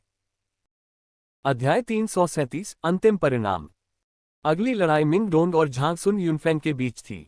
थोड़े समय के ब्रेक के बाद अखाड़ा सामान्य हो गया, जिससे मिंग डोंग स्पेस गेट के जरिए प्रवेश कर गया। हालांकि इससे पहले कि वह पार कर पाता, जियान चेन ने उसे एक तरफ खींच लिया और झांग सुन यूनफेंग की ओर एक तीखी नजर से देखते हुए चेतावनी के कुछ शब्द कहे। मुट्ठी बंद करके मिंग डोंग की आंखों में हत्या की चिंगारी देखी जा सकती थी जब वह बोला, चिंता मत करो भाई किन जियाओ हमारे प्रति दयालु रहे हैं, मैं मिंग डोंग उनका बदला लूंगा। ये कहते हुए वह अखाड़े में घुस गया। झांग सुन यूनफेंग एक मध्यम आयु वर्ग का व्यक्ति था जो काफी सुसंस्कृत दिख रहा था, मानो वह कोई बुद्धिमान विद्वान हो। जब उसने जियान चेन और मिंग डोंग को आपस में बात करते देखा तो उसकी आंखें डगमगा गईं और उसका दिल तेजी से धड़कने लगा। कुछ हिचकिचाहट के साथ उसने आखिरकार अपने दांत पीस लिए और अपना सिर ऊंचा करके अखाड़े में चला गया। जल्दी ही दोनों लड़ाके मैदान में प्रवेश कर गए और मिंग डोंग झांग सुन यूनफेंग को ऐसे घूर रहा था जैसे उसकी हत्या करने की मंशा ही न हो। इससे झांग सुन यूनफेंग थोड़ा चौंक गया और फिर उसने गंभीर रूप धारण कर लिया। उसके और जियान चेन के बीच पहले भी एक छोटा सा झगड़ा हो चुका था और जियान चेन और मिंग डोंग एक दूसरे के साथ अच्छे संबंध रखते थे, जिससे उसे इन दो तथ्यों से यह निष्कर्ष निकालने में मदद मिली कि जियान चेन ने मिंग डोंग से उसे खत्म करने के लिए कहा था। शुरू करो, उद्घोषक चिल्लाया। घोषणा सुनने के बाद बिना किसी हिचकिचाहट के वह बिना किसी निशान के गायब हो गया और एक पल में झांग सुन यूनफेंग की ओर उड़ चला। मैं हार स्वीकार करता हूं। मैच शुरू होने के कुछ ही पल बाद झांग सुन यूनफेंग ने तुरंत चिल्लाकर कहा। उसने खुद मिंग डोंग और काजाफेई की लड़ाई देखी थी और जानता था कि मिंग डोंग की ताकत ऐसी नहीं थी जिसका वह खुद विरोधी हो सके। मिंग डोंग का झांग सुन यूनफेंग को छोड़ने का कोई इरादा नहीं था और वह तुरंत उसके सामने प्रकट हुआ और उसके शरीर से उसकी संत शक्ति बाहर निकल आई जब उसने अपनी तलवार से हमला किया। उसी समय एक शक्तिशाली तलवार प्रकट हुई और झांग सुन यूनफेंग के शरीर पर दबाव डाला, जिससे उसे ऐसा महसूस हुआ जैसे वह दलदल में फंस गया है और आगे नहीं बढ़ सकता। अर्थ टियर बैटल स्किल, झांग सुन यूनफेंग ने चौंक कर कहा। उसे बिल्कुल भी अंदाजा नहीं था कि मिंग डोंग के पास ऐसा हमला होगा और वह इस कौशल से इतना परिचित होगा कि वह इसका इस्तेमाल तुरंत कर सकता है। मिंग डोंग की तलवार झांग सुन यूनफेंग के सिर पर इतनी जोर से गिरी कि वह मिंग डोंग के हमले से बचाव करने या हिलने में भी असमर्थ हो गया। उसी समय बाधा आकाश से एक पर्दे की तरह ढह गई, जिसने मिंग डोंग और झांग सुन यूनफेंग को एक दूसरे से अलग कर दिया। मिंग डोंग का प्रहार एक जोरदार धमाके के साथ अवरोध से टकराया, लेकिन आघात तरंग से उत्पन्न ऊर्जा समुद्र में एक कंकड़ की तरह अवरोध में समा गई तथा कोई क्षति नहीं हुई। जब एक लड़ाका हार मान लेता है तो दूसरे लड़ाके को आगे कोई हमला करने से मना कर दिया जाता है। मिंग डोंग विजेता है। एक तेज आवाज गूंजी और दोनों तरफ से 2 अंतरिक्ष द्वार खुल गए।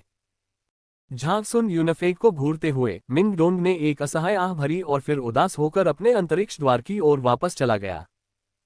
राहत की सांस लेते हुए झांग सुन यूनफेंग मिंग डोंग के खिलाफ आखिरी सेकंड की सुरक्षा के लिए बेहद आभारी था।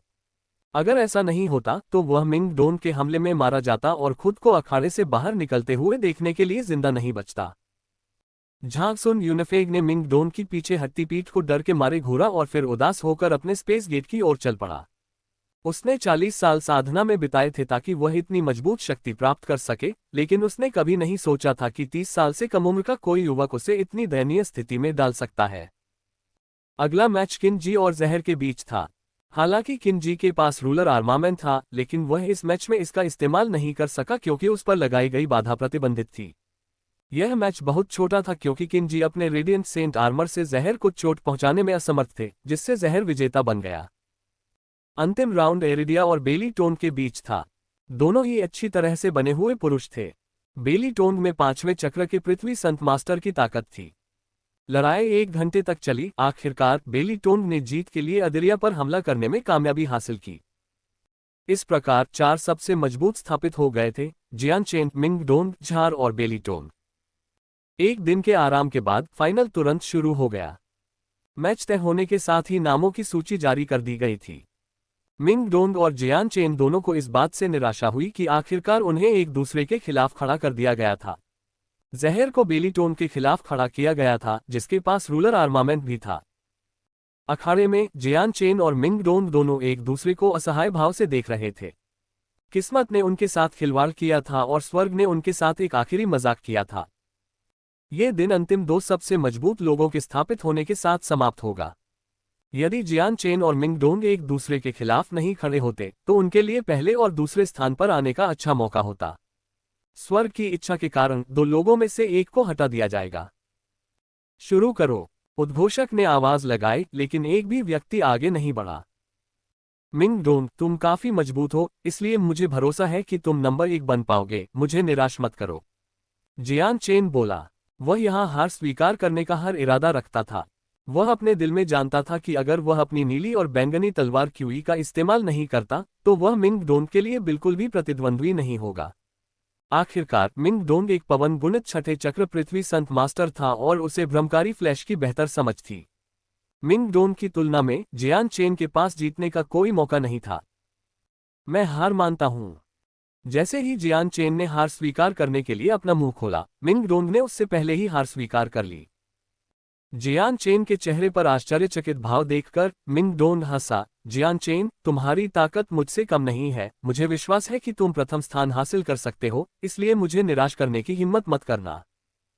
एक मजबूर मुस्कान के साथ जियान चेन ने जवाब दिया, मिंग डोंग, आपके लिए प्रथम स्थान प्राप्त करना कोई मुश्किल काम नहीं है, आपने मुझे ऐसा करने का मौका क्यों दिया?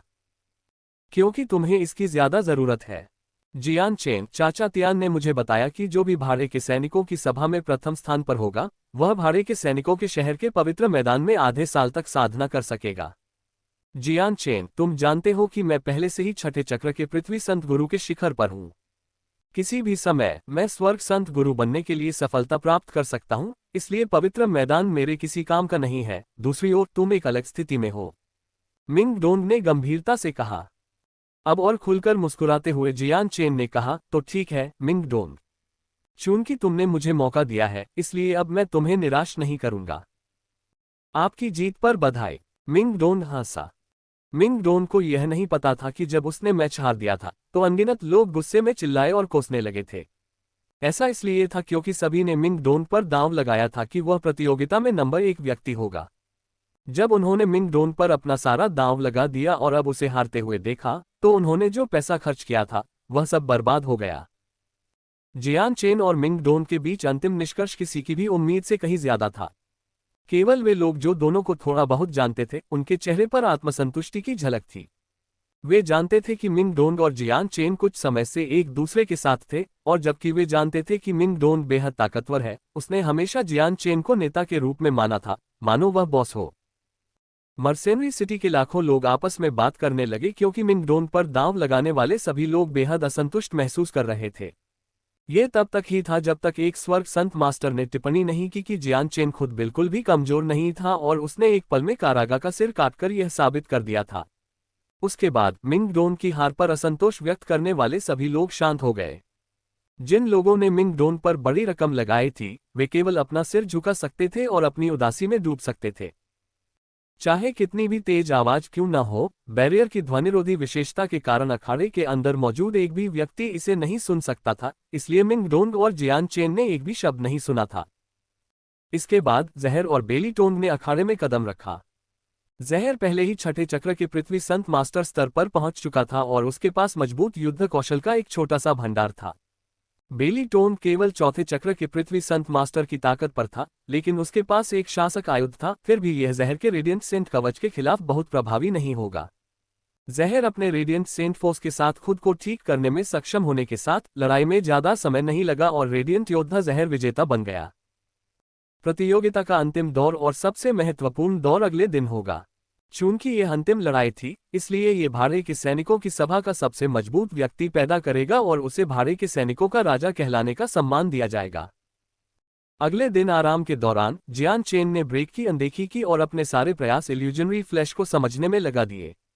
उसने पहले ही स्वर्ग के चुराए हुए भाग्य के साथ महारत की पहली परत हासिल कर ली थी और अपनी ताकत को 3 गुना बढ़ा सकता था। ये जियान चेन के लिए पहले से ही एक सुखद परिणाम था, इसलिए उसे स्वर्ग के चुराए हुए भाग्य का अध्ययन करने के बारे में अब और चिंता करने की जरूरत नहीं थी, क्योंकि इतने कम समय में दूसरी परत बनाना उसके लिए असंभव होगा। भले ही वह किसी तरह दूसरी परत की महारत हासिल कर ले, लेकिन उसकी लड़ने की ताकत सापेक्षता में बहुत ज्यादा अलग नहीं होगी, क्योंकि उसकी ताकत केवल 4 गुना ही होगी। अपने पहले चक्र के पृथ्वी संत मास्टर की ताकत को 4 गुना करके भी वह स्वर्ग के संत मास्टर के खिलाफ मुकाबला करने में सक्षम नहीं होगा। उस परिणाम के बजाय जियान चेन ने अपना सारा समय और प्रयास इल्यूजनरी फ्लैश का अध्ययन करने में लगा दिया। वह भाड़े के सैनिकों की सभा में प्रथम स्थान प्राप्त करने पर ध्यान केंद्रित नहीं कर रहा था, क्योंकि उसे पहले से ही इसे प्राप्त करने का बहुत अधिक विश्वास था। जियान चेन को वास्तव में जिस बात का डर था वह था जीडे कबीले और शि परिवार। वह अनुमान लगा सकता था कि जिस क्षण वह भाड़े के सैनिकों का शहर छोड़ेगा, दोनों शक्तियों के विशेषज्ञ उसे मारने और शासक के आयुध वापस लेने के लिए आएंगे। उसके और 2 शक्तियों के बीच की दुश्मनी कभी खत्म नहीं होगी, क्योंकि वह बहुत कमजोर था। अध्याय 338 जहर की हालत। अगले दिन अनगिनत लोग फाइनल के शुरू होने का इंतजार कर रहे थे। ये वह दिन था जब भाड़े के सैनिकों का राजा स्थापित किया जाएगा। भाड़े के सैनिकों की द्विशताब्दी सभा आखिरकार समाप्त होने वाली थी। झार के जियान चेन के खिलाफ लड़ने की खबर हर किसी के मजाक का केंद्र थी। यहां तक कि कई स्वर्ग संत गुरु भी व्यक्तिगत रूप से लड़ाई देखने आए थे, इससे पहले कि वे भविष्यवाणी करने की कोशिश करें कि कौन जीतेगा। अंत में अंतिम निष्कर्ष ये था कि दोनों पुरुष ताकत में बहुत अलग नहीं थे। जहर की उम्र 45 साल से ज्यादा थी, लेकिन वह 50 साल से भी कम उम्र का था और उसके पास छठे चक्र के अर्थ सेंट मास्टर की ताकत थी और उसके पास रेडियंट सेंट फोर्स था।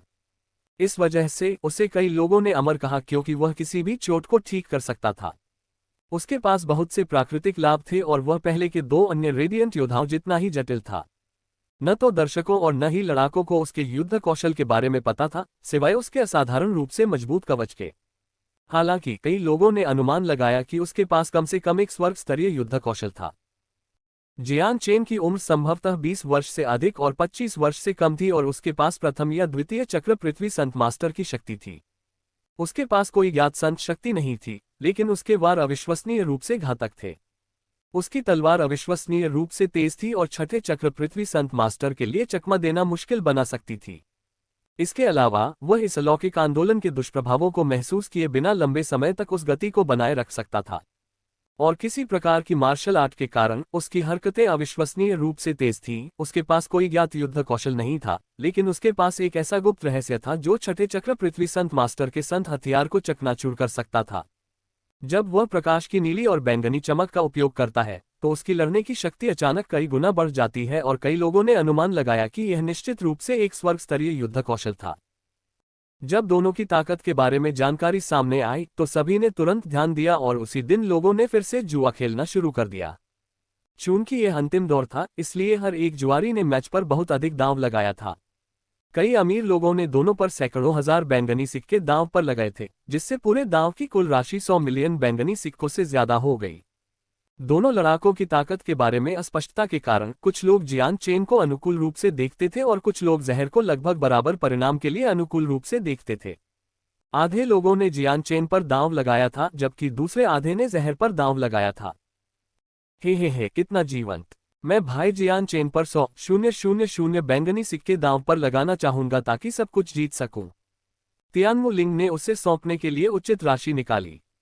मैं भी भाई जियान चेन की जीत पर 500,000 बैंगनी सिक्कों की शर्त लगाना चाहता हूं। किन जी आगे बढ़े और अपने स्पेस बेल्ट से पैसे निकाले। मैं जियान चेन पर 1000 बैंगनी सिक्के दांव पर लगाना चाहता हूं, मेरे पास बस इतना ही है। सीनियर एन ने मेज पर पैसों का एक छोटा ढेर निकाला। जियान चेन पर 30,000 बैंगनी सिक्के, मेरी सारी निजी संपत्ति जियान चेन के कंधों पर टिकी हुई है। किन जियो ने शानदार आवाज में कहा। जियान चेन पर 10,000 बैंगनी सिक्के। डुगू फैंग पीछे रहने वालों में से नहीं था और उसने शांत भाव से दांव लगाने वाले से बात की। अखाड़े में जियान चेन और जहर दोनों एक दूसरे के सामने चुपचाप खड़े थे। जियान चेन जहर के सामने बेफिक्र होकर खड़ा था, उसकी तलवार हाथ में थी, तलवार की नोक जमीन पर टिकी हुई थी, फिर भी जहर पर उसकी तीखी नजर थी। जहर एक मजबूत शरीर वाला व्यक्ति था जो लगभग 2 मीटर लंबा था और जब वह जियान चेन को देखता था तो उसकी निगाहें डरावनी होती थीं। वह पूरी तरह से तैयार होकर आया था और उसने अपना चांदी के रंग का कवच पहना हुआ था, जिसके चारों ओर रेडियंट सेंट फोर्स की किरणें घूमती हुई दिखाई दे रही थीं, जो उसके आसपास के क्षेत्र को चमकती हुई रोशनी में भिगो रही थी और उसे एक पवित्र व्यक्ति का रूप दे रही थी। एकमात्र जगह जो कवच से ढकी नहीं थी वह थी उसकी आंखें। अपने चमकीले सेंट वेपन को अपने सिर के ऊपर पकड़े हुए बख्तरबंद जहर एक पूजनीय युद्ध देवता की तरह लग रहा था। दोनों कुछ समय तक मैदान में खड़े रहे तथा उद्घोषक के आह्वान पर तुरंत कार्रवाई करने लगे। अचानक युद्ध के देवता जैसे जहर ने अपने चांदी के कवच के भीतर से कहा, जियान चेन, हालांकि तुम अपनी उपस्थिति छिपाने के लिए किसी तरह के विशेष तरीके का उपयोग कर रहे हो, मैं बता सकता हूं कि तुम्हारा संत बल मेरे अपने से बहुत दूर नहीं है। तुम्हारी कम उम्र के साथ मुझे यकीन है कि समय के साथ तुम तियान युआन महाद्वीप के शिखर पर पहुंच जाओगे। इसलिए इस लड़ाई में चाहे मैं जीतूं या हारूं, मुझे उम्मीद है कि हम दोस्त बने रहेंगे और दुश्मन नहीं। जियान चेन उन शब्दों को सुनकर थोड़ा चौंक गया, लेकिन उसने जहर को एक अजीब नजर से देखा। हमने आपके साथियों कारागा और कजाफी को मार दिया है, क्या आप उनका बदला नहीं लेना चाहते थे? हेलमेट के नीचे भी उसकी भावनाओं में कोई अंतर नहीं लग रहा था, क्योंकि जहर ने शांति से कहा, मैं मानता हूं कारागा और कजाफी दोनों मेरे जैसे ही स्थान से आए हैं, लेकिन हमारा जुड़ाव एक अलग शक्ति से है। हम दोस्त नहीं हैं बल्कि प्रतिस्पर्धी हैं। एक दूसरे के साथ हमारा रिश्ता काफी सूक्ष्म है और अगर यह इससे भी बदतर होता तो ये शत्रुतापूर्ण हो जाता। आप और मिंगडोंग ने उन दोनों को मार डाला, मुझे आपको धन्यवाद देना चाहिए। वास्तव में आपने मेरे भविष्य में संभावित दुश्मनों को खत्म कर दिया है। जहर ने एक लंबी सांस ली। हम तीनों के बीच ये त्रिपक्षीय समझौता बहुत लंबे समय से चल रहा है, शायद इसे तोड़ने का समय आ गया है। जहर ने एक बार फिर बोलने से पहले कहा, जियान चेन, चाहे ये लड़ाई कैसी भी हो, मुझे सच में उम्मीद है कि हम दोस्त बने रहेंगे। जियान चेन की आंखों में एक अजीब सी चमक थी। उसे पता था कि यह एक अज्ञात स्थिति थी जहां उसे एक भयानक युद्ध के मैदान में घसीटे जाने का बहुत बड़ा जोखिम था। कुछ सोचते हुए जियान चेन ने कहा, मैं केवल इतना कह सकता हूं कि हम दुश्मन नहीं बनेंगे। जहां तक दोस्तों की बात है तो वह इतने कम शब्दों में आसानी से नहीं हो सकता। जहर ने अपना सिर हिलाया, ये सच है। अगर सिर्फ ये शब्द कहना ही दो अजनबियों को दोस्त बनाने के लिए काफी होता तो दोस्ती का मूल्य बिल्कुल बेकार होता। जियान चेन, मैं जानता हूं कि तुम पहले स्थान पर आने के लिए दृढ़ निश्चयी हो, लेकिन क्या तुम में मुझसे आगे निकलने की ताकत है? जियान चेन की आंखों में एक अजीब सी चमक आ गई जब उसने समझने की कोशिश की कि जहर क्या कहना चाह रहा था, लेकिन फिर भी उसने अपना मुंह खोला और जवाब दिया, आंशिक रूप से। जहर हंसा, ऐसा लगता है कि तुम्हें खुद पर भरोसा है। ऐसा कहते हुए जहर ने अपनी लंबी तलवार निकाली और फिर अपने स्पेस विंग के भीतर से एक और चांदी की धार वाली तलवार निकाली। जियान चेन, अगर मैं इस संत हथियार का इस्तेमाल करूं तो तुम्हें कितना यकीन है कि तुम मुझे हरा पाओगे? जियान चेन ने जहर के हाथ में नए हथियार को चमकीली निगाह से देखा। अगर मेरा अनुमान सही है तो यह एक रूलर आर्मामेंट है। बिना कोई और शब्द बोले जहर एक बार फिर हंसा, सही है, यह एक रूलर आर्मामेंट है। जियान चेन, अगर मैं इसका इस्तेमाल करूं तो तुम्हें कितना यकीन है कि तुम मुझे हरा पाओगे? जियान चेन रहस्यमय ढंग से चुप रहा और कोई जवाब नहीं दिया। बोलना जारी रखते हुए जहर ने कहा, जियान चेन, तुम्हें पता होना चाहिए कि हम दोनों का इस चरण तक पहुंचना आसान नहीं था। भाड़े के सैनिकों की सभा की आवश्यकताओं ने गलत समय पर पैदा हुए कई प्रतिभाशाली लोगों को भाग लेने की अनुमति नहीं दी, इसलिए चाहे तुम या मैं प्रथम स्थान की इच्छा रखते हो, हम दोनों इसे आसानी से नहीं छोड़ेंगे। हमारी ताकत एक दूसरे के इतने करीब होने के कारण हमें प्रथम स्थान प्राप्त करने के लिए अपनी पूरी ताकत से लड़ना होगा, और चूंकि हमें प्रथम बनने के लिए एक दूसरे को हराना होगा, इसलिए मैं वास्तव में अपना सर्वश्रेष्ठ प्रयास करूंगा। जहर ने अचानक अपना भाषण रोककर कुछ पल के लिए जियान चेन को देखा, लेकिन अगर तुम मेरे अनुरोध पर सहमत हो सकते हो तो मैं अपना प्रयास छोड़ दूंगा और तुम्हें प्रथम स्थान दे दूंगा। ये सुनकर जियान चेन ने अपने चेहरे पर एक शांत भाव बनाए रखा, लेकिन उसका मन तुरंत ही जहर द्वारा कहे गए पहले शब्दों को याद करने लगा। एक पल में वह इस निष्कर्ष पर पहुंच गया था कि उसके लिए प्रमुख शक्तियों के बीच टकराव में शामिल होने की संभावना होगी। जहर की स्थिति काफी आकर्षक थी, लेकिन ऐसी आकर्षक स्थिति के लिए निश्चित रूप से उतनी ही भारी कीमत चुकानी होगी। जहर ने जियान चेन की क्षमता के साथ साथ मिंग डोन के साथ उसके रिश्ते को भी देखा होगा या उन दोनों के पीछे की शक्तियों का समर्थन पाने की बहुत इच्छा की होगी। जो भी स्थिति थी, जियान चेन निश्चित रूप से उससे सहमत नहीं होना चाहेगा। माफी चाहता हूं, लेकिन मेरा मानना है कि इस लड़ाई को शब्दों से नहीं बल्कि अपनी ताकत से जीता जाना चाहिए। जियान चेन ने तटस्थ भाव से शांति से कहा। जियान चेन, क्या तुम ये भी नहीं सुनना चाहते थे कि मेरा अनुरोध क्या था? जहर ने पूछा। इसकी कोई जरूरत नहीं है, जियान चेन ने जवाब दिया। जियान चेन, ये तुम्हारा पहला स्थान पाने का मौका है। मैं तुम्हें बताने से नहीं डरता, लेकिन मेरे पास एक middle heaven tier battle skill और एक रूलर आर्मामेंट है। क्या तुम्हें लगता है कि तुम मुझे हरा सकते हो? जहर ने पूछा। जियान चेन के चेहरे पर गहरी मुस्कान थी और उसने जवाब दिया, जार, अगर तुम मुझे नहीं मार सकते तो तुम्हारे हाथ में मौजूद शासक आयुध का कोई उपयोग नहीं है। जहां तक स्वर्ग स्तरीय युद्ध कौशल की बात है, जबकि वे वास्तव में शक्तिशाली हैं, उन्हें काम में लाने के लिए समय की आवश्यकता होती है। यदि तुम अपने स्वर्ग स्तरीय युद्ध कौशल को आरंभ करने की हिम्मत करते हो तो मैं गारंटी दे सकता हूं कि तुम इसे जारी नहीं कर पाओगे। मेरी तलवार तुम्हारे गले पर वार करेगी। अगर जहर के चेहरे पर हेलमेट न होता तो चेहरे का बदलाव सभी को नजर आता। वह एक पल के लिए जियान चेन को घूरता रहा और फिर कुछ देर तक हंसता रहा। यह पहली बार था जब उसने सोचा था कि उसके शब्द इतने बेकार थे और युवा पीढ़ी को इतना नुकसान उठाना पड़ा था। थोड़े समय के बाद जहर ने आह भरी और जियान चेन को सोचते हुए देखा, काश मेरा बेटा भी तुम्हारे जैसा असाधारण होता तो बहुत बढ़िया होता। अगर मुझे अपनी जिंदगी 100 साल या 1000 या 10,000 साल भी कम करनी पड़े तो भी मैं मान जाऊंगा। जियान चेन अवाक रह गया। अध्याय 339 आत्मा तलवार। एक बार फिर जिस क्षण मिंग डोंग ने बाहर से जहर के हाथ में रूलर आर्मामेंट देखा, उसका चेहरा चौंक गया। बकवास, मैंने नहीं सोचा था कि उसके पास रूलर आर्मामेंट होगा। उसका रहस्य अब तक बड़ी चतुराई से छिपा हुआ था। यह देखना मुश्किल होगा कि जियान चेन उसे हरा पाएगा या नहीं। अगले ही क्षण दोनों मुक्केबाजों ने कोई और शब्द नहीं बोला और मैच के आधिकारिक रूप से शुरू होने का इंतजार करने लगे। 2 घंटे बीत चुके थे और अगर जहर ने कोई कदम नहीं उठाया होता तो जियान चेन को लगता कि मैच बहुत पहले ही शुरू हो चुका था। उसने कॉल नहीं सुनी थी, लेकिन उसने जो समय इंतजार किया था वह पहले से ही बहुत लंबा था। वह सुबह यहां आया था और अब लगभग दोपहर हो चुकी थी। प्रचंड गर्मी वाला सूरज पहले से ही हवा में था और उसकी गर्म सुनहरी किरणें नीचे तक आ रही थीं, जिससे पूरा क्षेत्र सुनहरे रंग से भर गया था। सूरज की तपिश के बावजूद किसी को भी गर्मी का एहसास नहीं हुआ। सर्दी का मौसम शुरू हो चुका था, इसलिए तापमान असहनीय नहीं था। केवल कुछ लोगों ने ही सूरज की रोशनी की गर्मी को महसूस किया, लेकिन उन्हें लगा कि यह गर्मी की गर्मी के विपरीत ज्यादा आरामदायक है, जिससे हर कोई नफरत करता है। अब तीसरा घंटा हो गया है, प्रतियोगिता शुरू हो। अचानक उद्घोषक की आवाज सुनाई दी। ये सुनकर जियान चेन को लगा कि मानो खून निकल आएगा। उसे इस बात का बिल्कुल भी अंदाजा नहीं था कि वह और जहर मैच शुरू होने से पहले दोपहर के पहले घंटे तक बेवकूफों की तरह खड़े रहेंगे। ताए दूसरी तरफ जहर पहले से ही गति में था क्योंकि उसका रेडियंट सेंट फोर्स उससे दूर जा रहा था। अपने शासक आयुध के साथ एक दिव्य चमक के साथ हवा में ऊंचा, उसका पूरा व्यक्तित्व आत्मा में समान रूप से दिव्य लग रहा था, जिससे वह एक युद्ध देवता की तरह लग रहा था। जैसे ही शासक आयुध हवा में लहराया गया, तलवार क्यूई की एक बड़ी मात्रा अचानक अर्धचंद्र की तरह जियान चेन की ओर उड़ गई। इसकी शक्ति इतनी मजबूत थी कि हवा में उड़ते समय भी अर्धचंद्राकार तलवार क्यूई विकृत होने लगी। छठे चक्र के पृथ्वी संत मास्टर के लिए शासक आयुध का उपयोग करने पर उत्सर्जित होने वाली ऊर्जा की मात्रा डुगू फैन से कहीं अधिक होगी। अर्धचंद्राकार तलवार क्यूई जियान चेन की ओर उड़ी, जो तुरंत ही टुकड़े टुकड़े हो गई, जिससे हमला जारी रहा। यह अवरोध से टकराकर फट गई और समुद्र में एक कंकड़ की तरह गायब हो गई। यह देखकर कि कैसे जियान चेन को अर्धचंद्राकार तलवार क्यूई ने टुकड़े टुकड़े कर दिया था, सभी दर्शक सदमे और विस्मय में डूब गए।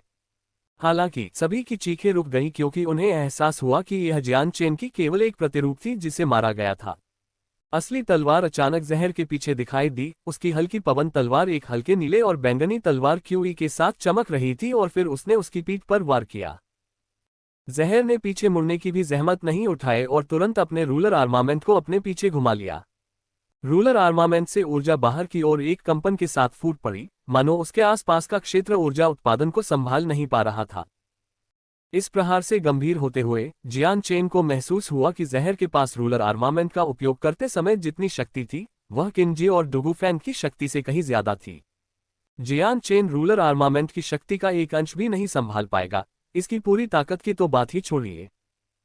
अपनी तलवार वापस लेते हुए जियान चेन ने तुरंत ही ब्रह्मकारी फ्लैश का उपयोग किया और शासक आर्मामेंट पर हमला करने के लिए एक दर्पण छवि छोड़ दी, जबकि जहर के पीछे से प्रकट होकर उसने एक बार फिर अपनी नीली और बैंगनी तलवार क्यूई के साथ उस पर वार किया।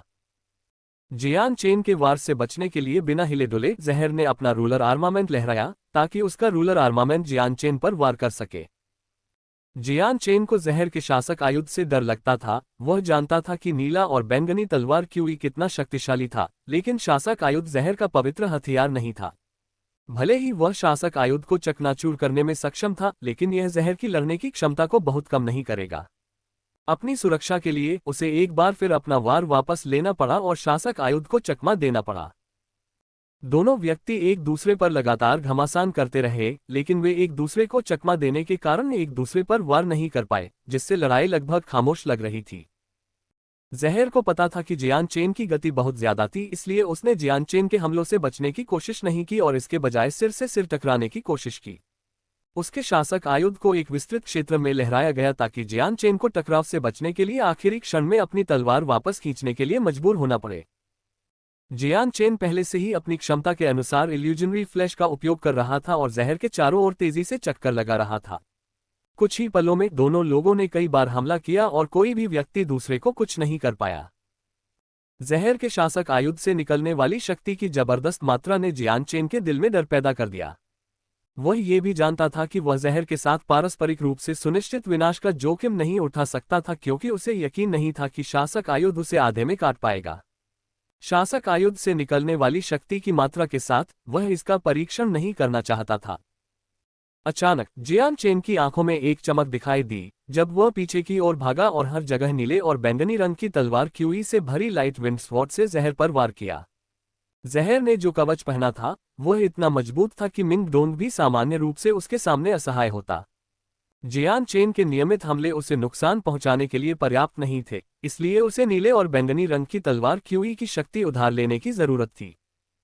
गुस्से से चिल्लाते हुए जहर ने अपने शासक आयुध को उसके करीब लाया ताकि हल्की पवन तलवार उसके खिलाफ बेकार हो जाए और सभी तलवार क्यूई को दूर बिखेर दे।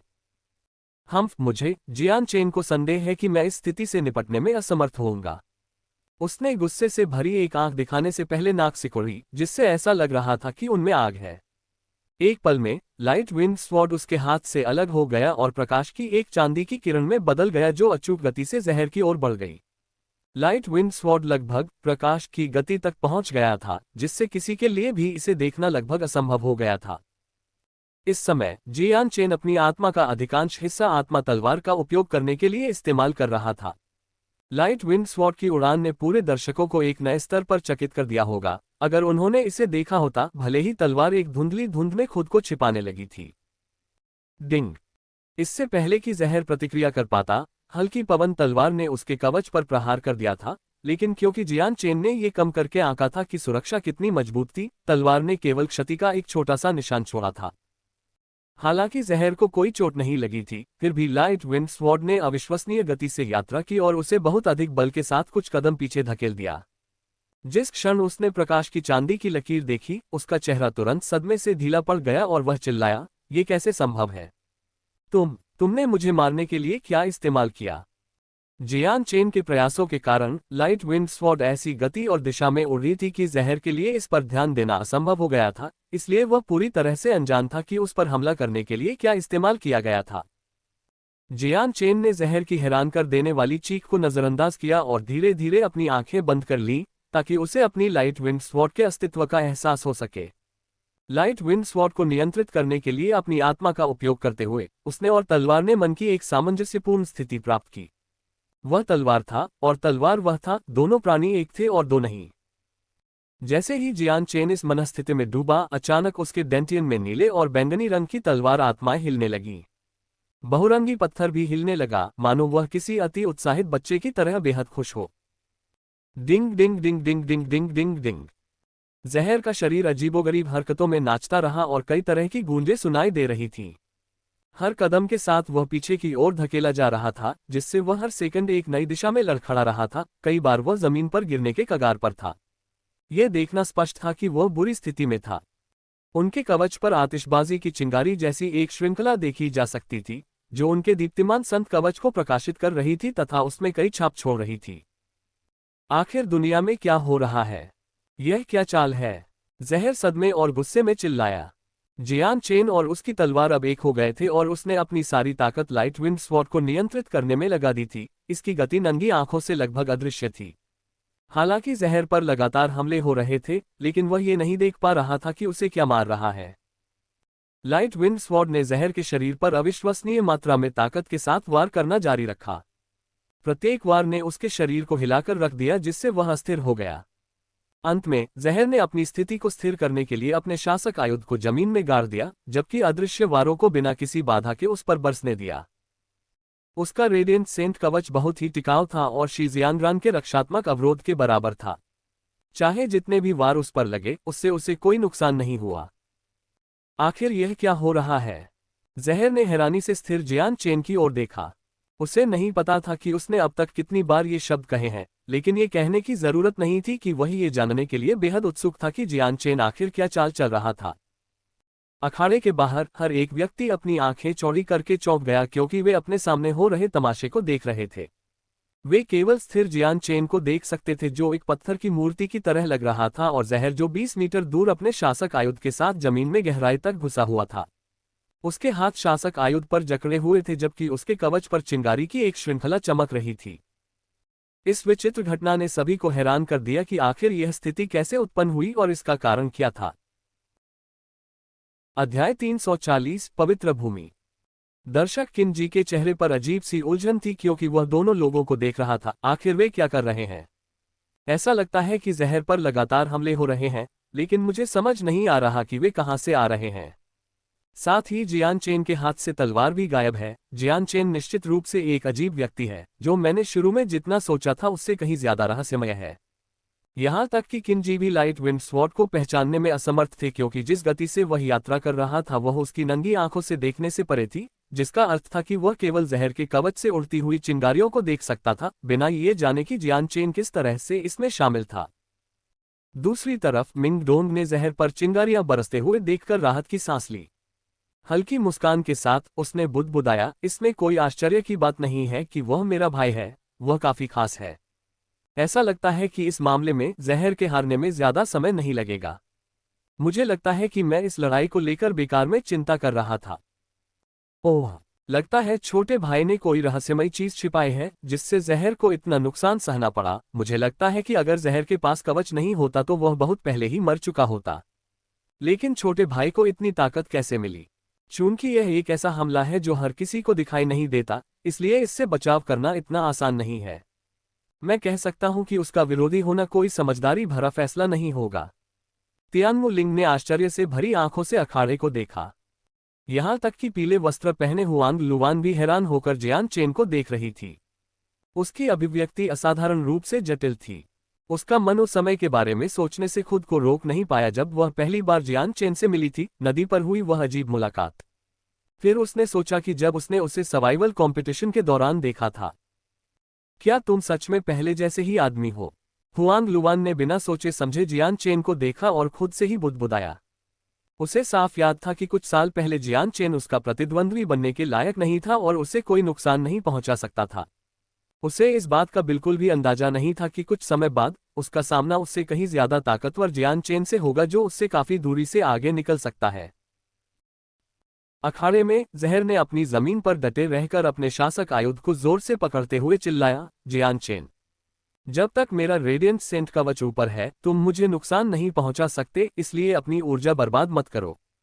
हालांकि मुझे नहीं पता कि तुम ये कैसे कर रहे हो, लेकिन मुझे पता है कि तुम इसे लंबे समय तक बनाए नहीं रख पाओगे। बस तब तक इंतजार करो जब तक तुम्हारी ऊर्जा खत्म न हो जाए, फिर तुम हार जाओगे। जैसे कि उसने जहर की दहाड़ नहीं सुनी हो, जियान चेन अपनी पलकें बंद करके अपनी उंगली हिलाता रहा। उस उंगली पर नीले और बैंगनी रंग की तलवार क्यूई की हल्की चमक देखी जा सकती थी, इससे पहले कि वह सीधे जहर की ओर चली जाती। इस समय जहर की हरकतें प्रतिबंधित थीं, जिससे उसे हमलों का सामना करने के लिए शासक आयुध के साथ खुद को तैयार करना पड़ा। इसलिए वह कुछ भी हिलने में सक्षम नहीं था और केवल देख सकता था कि कैसे नीला और बैंगनी तलवार क्यू उसके करीब आ रही थी। नीला और बैंगनी तलवार क्यूई को देखकर जहर को लगा कि वह घबराने लगा है। हालांकि उसे अपने रेडिएंट सेंट आर्मर और एक स्वर्ग स्तरीय युद्ध कौशल के साथ छठे चक्र पृथ्वी संत मास्टर के रूप में अपनी ताकत पर भरोसा था, लेकिन वह ये सोचने से खुद को नहीं रोक सका कि जब इसी तलवार क्यूई ने कैरागा के संत हथियार को नुकसान पहुंचाया था। पहली बार जहर को अपने दिल में संदेह महसूस हुआ, क्या उसके रेडिएंट सेंट आर्मर की सुरक्षा इस नीला और बैंगनी तलवार क्यूई द्वारा नष्ट की जा सकती है।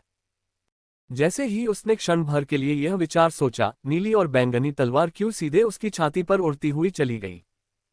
बिना किसी आवाज के उसके कवच में अचानक एक छोटा सा छेद हो गया, क्योंकि नीले और बैंगनी रंग की तलवार क्यूई ने उसके शरीर में एक छेद कर दिया था। जहर को लगा कि उसका शरीर कांपने लगा है। जिस क्षण नीला और बैंगनी तलवार क्यू उसके शरीर में प्रवेश करती है, वह अंदर ही अंदर उछलने लगती है। हर पल जहर को लग रहा था कि उसके अंग पूरी तरह से क्षतिग्रस्त होने के एक कदम और करीब आ गए हैं। आह! जहर ने एक स्वर्ग भेदी दहाड़ लगाई, क्योंकि उसके माथे की नसें अचानक उभर आईं। उसके शरीर के भीतर मौजूद सभी संत बल तुरंत ही नीले और बैंगनी तलवार क्यूई को लपेटने के लिए उमड़ पड़े ताकि उसे उसके शरीर से मिटा दिया जा सके। हालांकि नीला और बैंगनी तलवार क्यूई कमजोर थी, फिर भी इसकी शक्ति जहर को अविश्वसनीय रूप से भयभीत करने के लिए पर्याप्त थी। उसने हस्तक्षेप करने के लिए अपनी पूरी संत शक्ति का इस्तेमाल किया, लेकिन न केवल यह विफल रहा, बल्कि नीला और बैंगनी तलवार क्यूई ने उसके आंतरिक अंगों को नष्ट करना जारी रखा। जैसे जैसे नीला और बैंगनी तलवार क्यूई जहर के अंदरूनी हिस्सों के चारों ओर उछलता गया, यह उसके जीने के अवसर को कम करता गया। न केवल एक आदमी का आंतरिक शरीर उनका सबसे कमजोर बिंदु था, बल्कि यह सबसे घातक क्षेत्र भी था।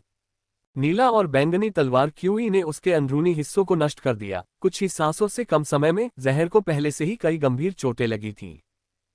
बस ये बल आखिर है क्या? जल्दी करो और इसे वापस ले लो, इस बल को वापस ले लो। जहर के चेहरे पर एक डरी हुई नजर थी जब वह जियान चेन को चिल्लाया।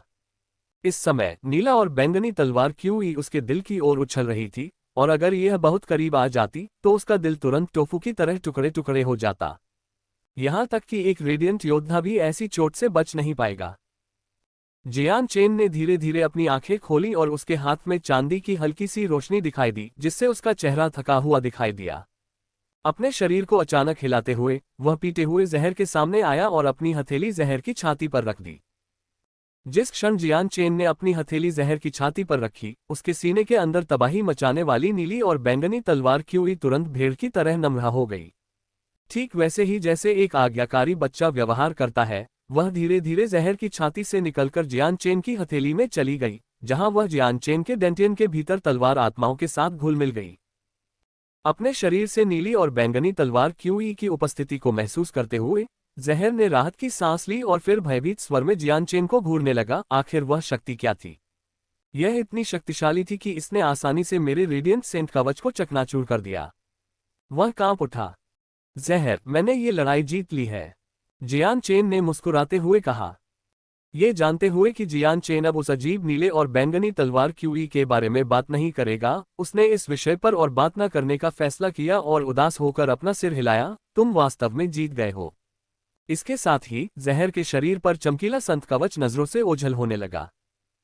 ये केवल इस बिंदु पर था कि जहर का चेहरा देखा जा सकता था, एक मौत जैसा सफेद रंग। कवच के नीचे उसने जो कपड़े पहने थे वे पहले से ही नीले और बैंगनी तलवार क्यूई के हमले से खूनी लाल रंग में रंगे हुए थे।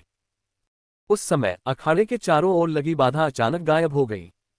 प्रतियोगिता की घोषणा करने वाले बुजुर्ग ने अचानक ऊंची और भव्य आवाज में बात की, ताकि भाड़े के शहर में हर कोई सुन सके।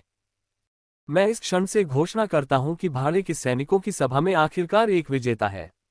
विजेता के रूप में जियान चेन को भाड़े के सैनिकों का राजा भी बनाया जाएगा और उसे हमारे भाड़े के सैनिकों के शहर के शानदार पदक से सम्मानित किया जाएगा। उसे एक उन्नत स्वर्ग स्तरीय युद्ध कौशल और साधना विधि से भी सम्मानित किया जाएगा। इसके अलावा वह आधे साल तक साधना करने के लिए पवित्र भूमि में भी प्रवेश कर सकेगा, और यदि उसका भाड़े का समूह पहले से ही ए रैंक वाला नहीं है, तो उसे स्वचालित रूप से ऐसे रैंक पर पदोन्नत कर दिया जाएगा। उद्घोषक का निर्णय सुनकर मिंग डोंग ने अंततः खुशी की गहरी सांस ली, जबकि किन शियाओ और अन्य लोग खुशी से झूम उठे, जबकि सीनियर ने उत्साह में सभी को गले लगा लिया। भाड़े के सैनिकों की सभा में प्रथम स्थान पाने वाले व्यक्ति को काफी अच्छा इनाम दिया गया तथा विजेता को एक पदक भी प्रदान किया गया जो भाड़े के सैनिकों के राजा होने के सम्मान का प्रतिनिधित्व करता था। भाड़े के सैनिकों की सभा में प्रथम स्थान का पुरस्कार सुनकर असंख्य स्वर्ग संत गुरुओं के चेहरों पर ईर्ष्या के भाव थे। Advanced heaven tier battle skill saint tier battle skill के बहुत करीब था। एरेना के बाहर मौजूद हेवन सेंट मास्टर्स में से कोई भी advanced heaven tier battle skill होने का दावा नहीं कर सकता था। उनमें से कई के पास कोई primary heaven tier battle skill भी नहीं थी।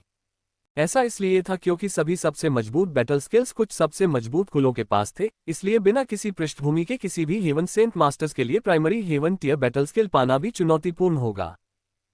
लेकिन अभी एक अर्थ सेंट मास्टर बच्चे ने किसी तरह से भाड़े के सैनिकों की सभा में नंबर 1 स्थान का दावा करने और एक स्वर्ग स्तरीय युद्ध कौशल प्राप्त करने में कामयाबी हासिल की थी। इस प्रकार इसने पुरानी पीढ़ी के कई साधकों को उस युद्ध कौशल के लिए अत्यधिक ईर्ष्या महसूस कराई।